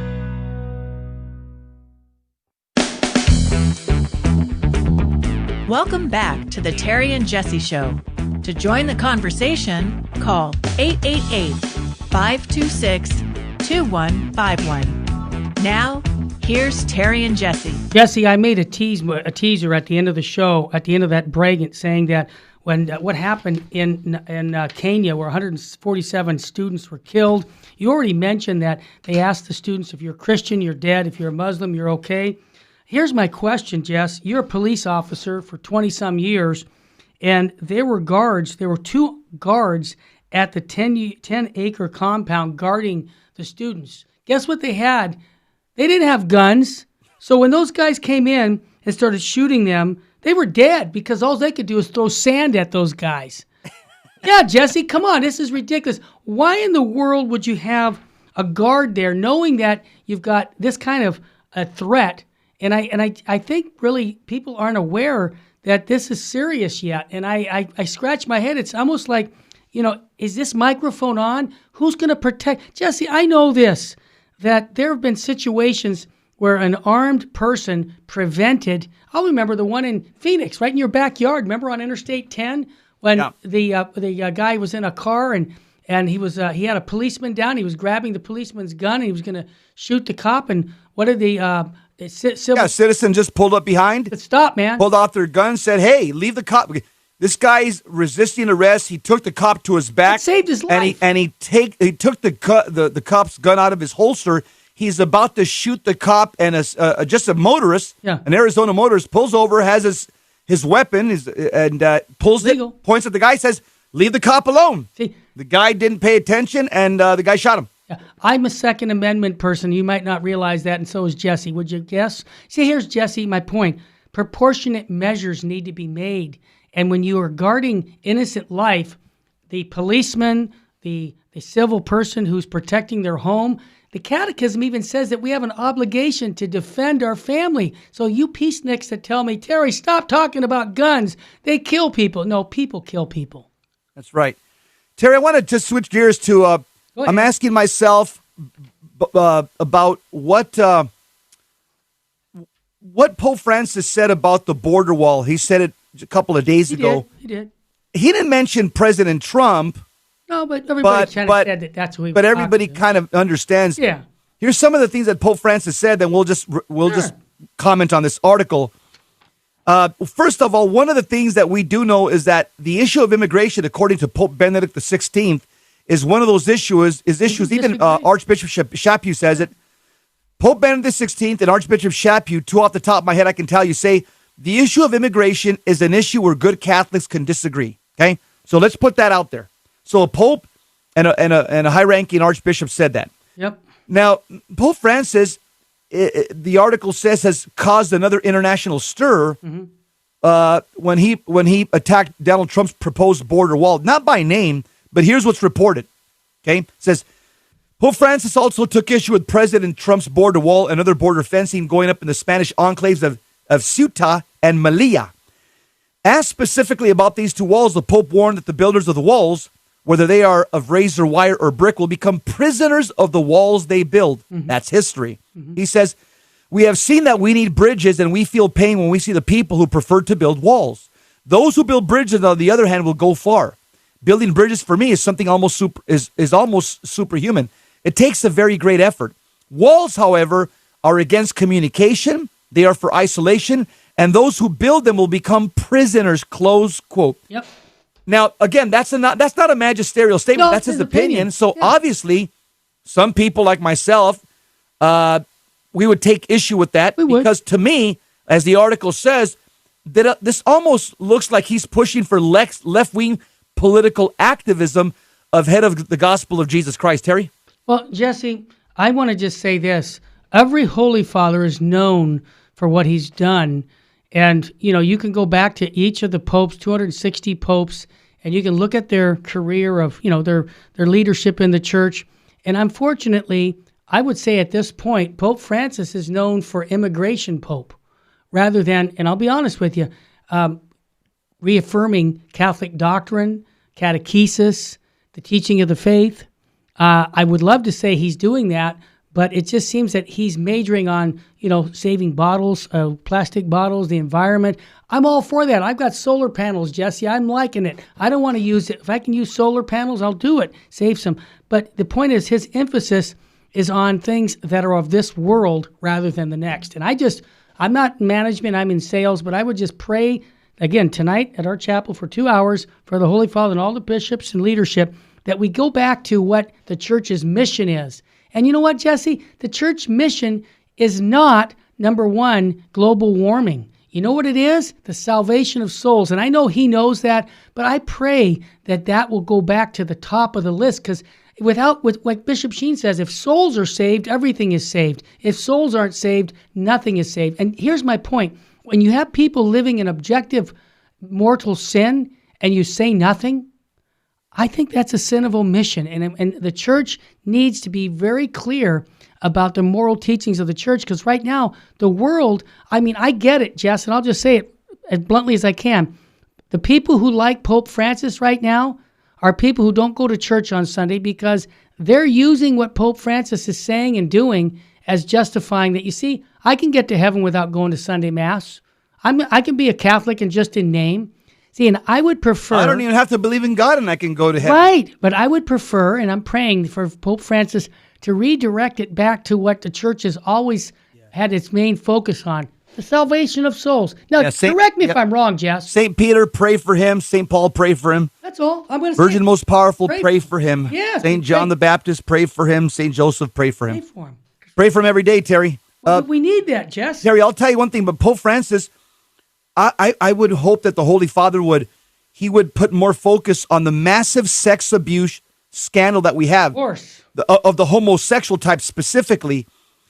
I wish he would increase the resignations, fire people, defrock people, versus getting involved in issues Jesse. That, again, these are non-magisterial issues. These are just statements that he's making for one reason or another. I don't know. He made another statement about the migrant crisis. Yeah. He says it creates a wound that cries out to heaven. He says that our response can't be indifference and silence. And when he was in Morocco, the Pope also said that, quote, the side of the border on which a migrant stands does not make him or her more or less human. Right. Okay? And he also says that he said it's not just about migrants as if their lives and experiences were completely unrelated to the rest of society or their status as persons with rights is somehow on hold because of their current situation. So he was making, again, these statements over in Morocco about the long and the short of it. He was saying that being mean and not being an open border type person is a sin that cries out to heaven. Well, that's what he's getting at there. I get that. But I'm going to go through the catechism right now, That's not what and I'm going to show what the catechism actually says, because The catechism was put out by Vatican II. That's the collective doctrine of all the bishops and the popes at the time. So, right. The Pope is making right now a statement on his own, but we have to go back to the catechism, and that's what I'm going to do, because again, he says that this is this is a wound that cries out to heaven. Hey. The first thing on a common sense level, I want to remind all of you that even heaven has gates. You think? Okay? You don't believe me? Go read Revelation chapter 22. It says that heaven has 12 gates. Yep. Okay, let me remind you of something else about heaven, in case you didn't know. Heaven has a wall around it. You're making that up, Jess. Nope, go ahead and read Revelation chapter 22, okay? And number 3, does anybody get to heaven like by jumping the fence or by jumping over the gates? Can anybody get to heaven, or is there vetting to get to heaven? What do you think? Here's the answer. Everybody is vetted to get to heaven. And you know what the key is? We say it at the end of every show. You must be found in a state of grace for Peter to open up the gate and you to meet Jesus, the King of Kings. You will be vetted. If you're in mortal sin, guess what that means? It means rejected. It means your immigration status, rejected if you're in mortal sin. And again, you can't jump the fence. You can't jump the wall. You can't jump over the gate. You have to go through the front door and be vetted. Terry, it's pretty simple. It is. And when we come back from the break, I want to play a clip from Prager about immigration, that America wants legal immigration. And also... And he's an immigrant from Bangladesh, so he's an immigrant. Yeah, it's important. And also Cardinal Sarah saying defending migrants is a false exegesis of the Gospels. Now that goes right in the face of the highest official in the church. And I suggest that... False exegesis. No, I know. And he says it's a false exegesis to use the word of God to promote migration. God never wanted these heartbreaks. And when we come back, I guarantee you, he's going to probably get a letter. When I come back, I'm going to tell you what last time he said something that was contrary to the Pope, what happened to him. So it's going to be interesting to hear that on the Terry and Jesse show. Jesse, when we come back, we'll talk about more on the immigration issue, but I also want to remind everybody, right after today's show, Barbara Nicolosi is starting her new show once a week, The Church of the Masses. What does that mean? All the people that go to movies. She's going to be doing movie reviews, and she is going to have a great one today as what we call the premiere show. And I just want to thank our listeners who are helping us build new shows here at Virgin Most Powerful that will uplift people and give people information, because we're not right versus left, we're right versus wrong. And in the church right now, you need someone to speak the truth in charity, because we see it all over the church right now. People are wanting to be politically correct. And what is that doing? I think it's a false gospel, Jesse, when you don't tell people the truth with charity. That's my take. That's right. And I'm going to give you the real exegesis of the word stranger in the Bible, because that's what Cardinal Sarah was talking about. Yep.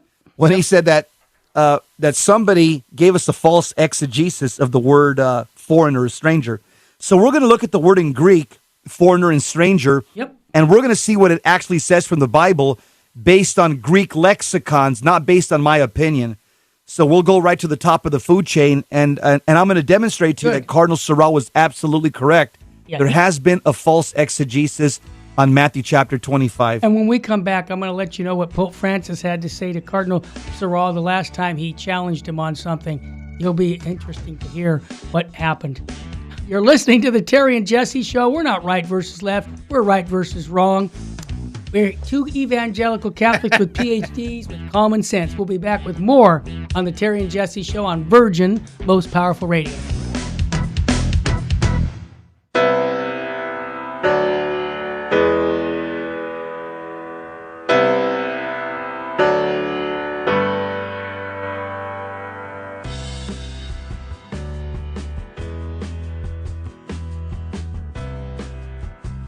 This is Terry Barber inviting you, all the men, to a men's conference June 15th at the Sacred Heart Chapel. This is going to be a day where we're going to talk about true masculinity. You know, there's a problem in the Catholic Church today. We have very few men who love the Catholic faith. And I know a lot of the wives that I'm listening to right now saying, I want my husband to be on fire for the faith. Send him to the men's conference. Your son, send him to the men's conference by going to virginmostpowerfulradio.org or call 877-526-2151. That's June 15th. When your husband comes back from this conference, or your son, they're going to have a different view about their Catholic faith, because they're going to meet 3 men who love Jesus and his bride, the church, and are going to instill in them a love for Christ and his church, the Eucharist, Our Lady. Bring them to virginmostpowerfulradio.org. Sign up there or call 877-526-2151. Full sheen ahead. It is only because of your continued prayers and generous donations that Virgin Most Powerful Radio can broadcast live each weekday. We count on your spiritual and financial support because you understand the urgent need for Catholic programming that shares the gospel with clarity and charity, but without compromise. Please prayerfully consider becoming a monthly donor. You can set it up with the touch of a button on our website, catholicrc.org.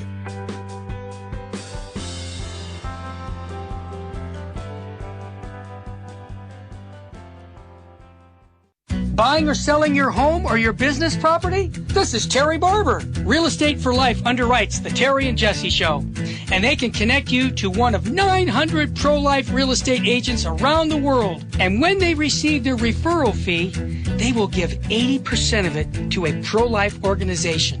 Wow! That's 80%!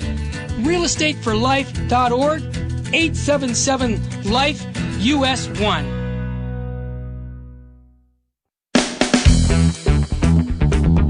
Welcome back to the Terry and Jesse Show. To join the conversation, call 888-526-2151. Now, here's Terry and Jesse. Rated PG, praise God.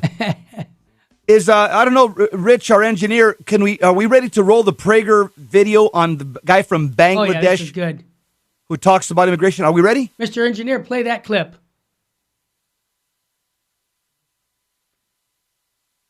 I'm not sure. Hey, Jesse, let me take Barbara Owens before we go back to and ambition of the millions of people born abroad who've chosen to make it their home. But I also believe that America's immigration system needs to work for America. And right now, that is simply not the case. We need a new immigration system. So what should it be? We're often presented with 2 stark choices: severe restrictions or open borders. I think there's a better way. But before I offer a solution, let's look at the usual suspects. The case for open borders is, on the surface, pretty attractive. Tens of millions of people around the world would be grateful to come to America for the chance to live in peace and earn a decent living. The vast majority of them mean us no harm. Why not give them a chance to share in the blessings of liberty? The simple answer is that our country is more than just a marketplace. We're a democracy based on a social contract. Americans pay taxes so that, among other things, the poorest, most unlucky among us can still lead decent and dignified lives. If you can't work, you might be eligible for unemployment benefits or disability. If you do work, but your paycheck doesn't go far enough for you to afford medical care or food for your kids, we have a safety net designed to help you stay afloat. Liberals and conservatives disagree on how extensive this safety net ought to be, but they all agree it needs to be there. The question is, how far are we willing to stretch it? A century ago, immigrants who found they couldn't make it in America had little choice but to go back home. That is no longer the case. These days, immigrants who can't earn enough to support their families have access to many government benefits. That doesn't make them bad people. In an age of offshoring and automation, wages for menial jobs don't go very far. If we only admitted a modest number of low-skill immigrants, say as political refugees, we could easily handle it. But over the past 40 years, we have allowed millions of low-skill immigrants into the country, both legally and illegally. While highly educated immigrants pay far more in taxes than they consume in benefits, the opposite is true of immigrants with less than a high school diploma. Immigrant engineers working for Google, Amazon, and Apple do just fine without government help. The immigrant janitors and busboys who serve them struggle to afford housing and to give their kids a decent start in life. Without government aid, many would go hungry. If we were to open our borders, the number of low-skilled immigrants would skyrocket, and so too would the cost of meeting their needs. Ironically, this would only exacerbate the wealth disparity that so animates the open borders crowd. Maybe the rich could wall themselves off in gated communities, but the growing ranks of the poor and even the middle class would have to deal with ever more strained social services. That could provoke resentment strong enough to set off real class warfare. If open borders are a bad idea, so too is severely restricting immigration. For one, immigration has always been part of the American story, and it continues to be an essential source of talent, from Silicon Valley to medicine to pro sports. Why shut ourselves off from the dynamism and energy that immigrants can bring? Thankfully, there is a way to fix this problem. We can modernize the system to give priority to those who have strong skills and job offers. People, in other words, who will pay more in taxes than they need in benefits. Today, we admit about 2/3 of immigrants on the basis of family ties and only 15% on the basis of skills. We need a course correction. We should limit family immigration to immediate family members, such as spouses and minor children, while greatly expanding the number of skills-based visas. A skills-based point system would be a huge boon for people around the world looking to live the American dream. It would give them a predictable, step-by-step guide for how to better their chances at a green card. Just as importantly, by prioritizing immigrants with strong skills, we'd make the safety net much easier to sustain for those with low skills whom we'd still admit, albeit at a more modest level. Of course. Let's announce to the world that if you're ambitious, if you have skills we prize, the golden door is open. If you can support yourself and your family and add to our economy, we want you. Terry, that's if we aspire to an immigration system that works, this is the most realistic and idealistic choice. Stop it now, Mr. Engineer. The guy said I'm Raihan Salam, executive editor of National Review for He's Prager from University. Bangladesh. Yeah, Bangladesh. And Terry, what he says, I can plug in everything he says right to the Catechism. Of course. Paragraph 2241 of the Catholic Church. Yep.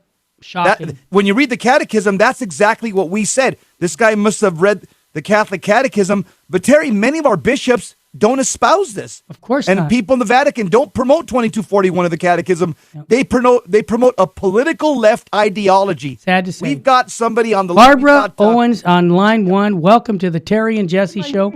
God bless you, young lady. What's on your mind? Okay. Well, I wanted to tell you something that happened at the abortion clinic yesterday because You're praying there. Good. A woman came out. Yep.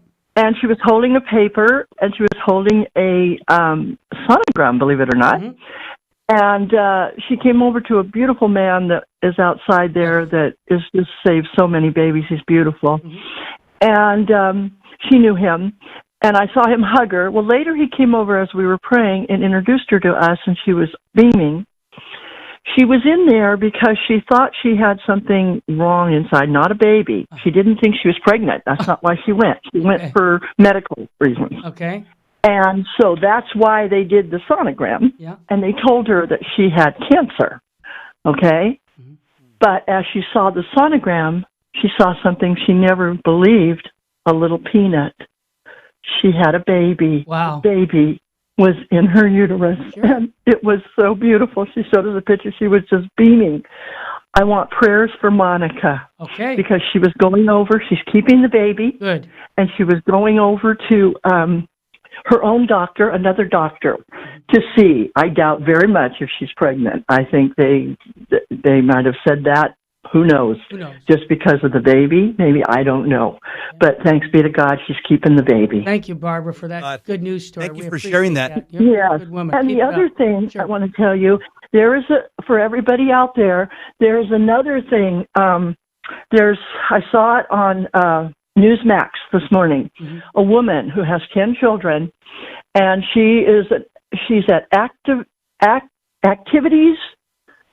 activitiesmommy.com, and she's telling all women, they're doing a protest up there and everything, more so than just standing there in the abortion. They're wearing black. Okay.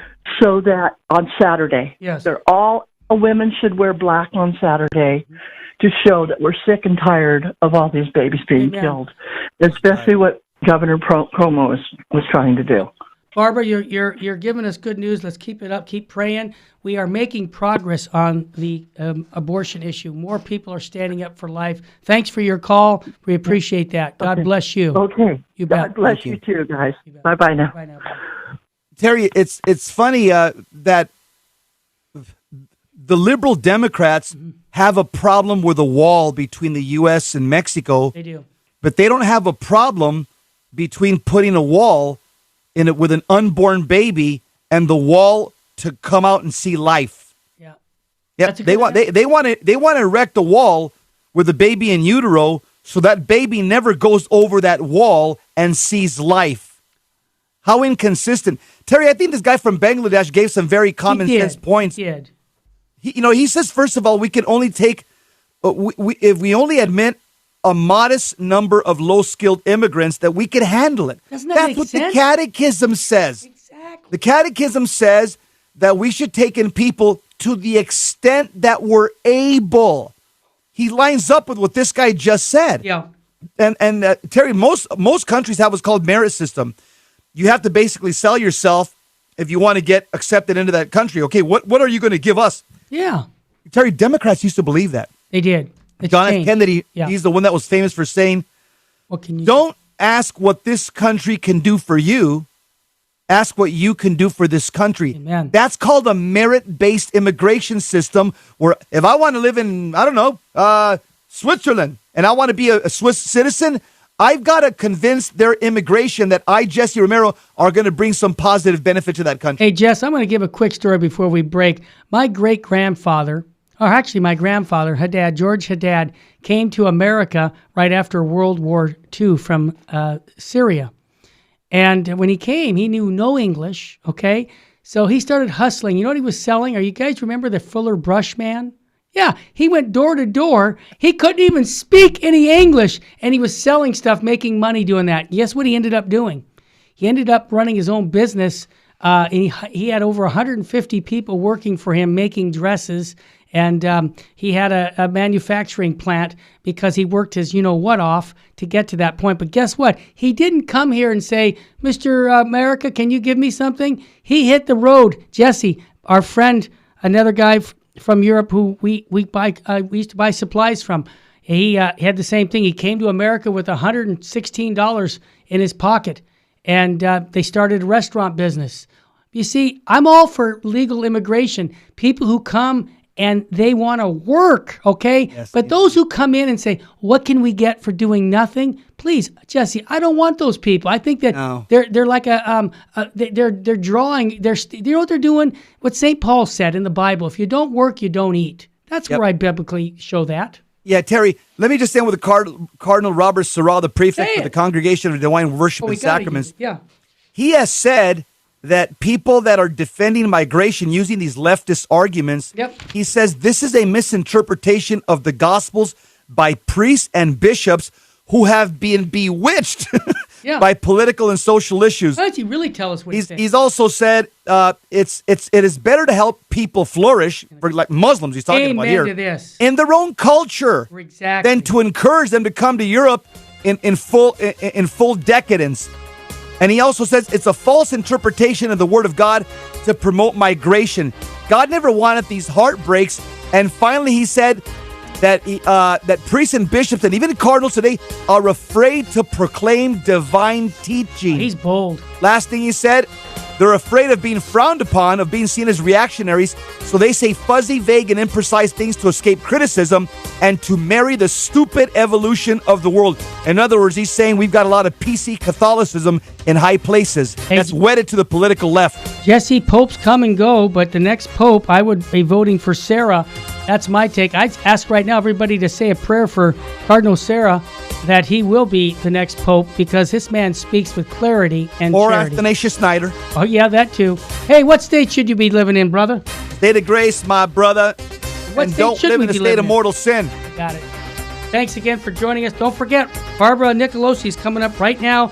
The Church of the Masses. We'll be back with her, and I think you're going to enjoy our latest and newest show here at Virgin Most Powerful. God love you. Saint Faustina's Prayer for Priests. O my Jesus, I beg thee on behalf of the whole Church, grant it love and the light of thy Spirit, and give power to the words of priests, so that hardened hearts might be brought to repentance and return to thee, O Lord. Lord, give us holy priests. Thou thyself maintain them in holiness. O divine and great High Priest, may the power of thy mercy accompany them everywhere, and protect them from the devil's traps and snares, which are continually being set for the souls of priests. May the power of thy mercy, O Lord, shatter and bring to naught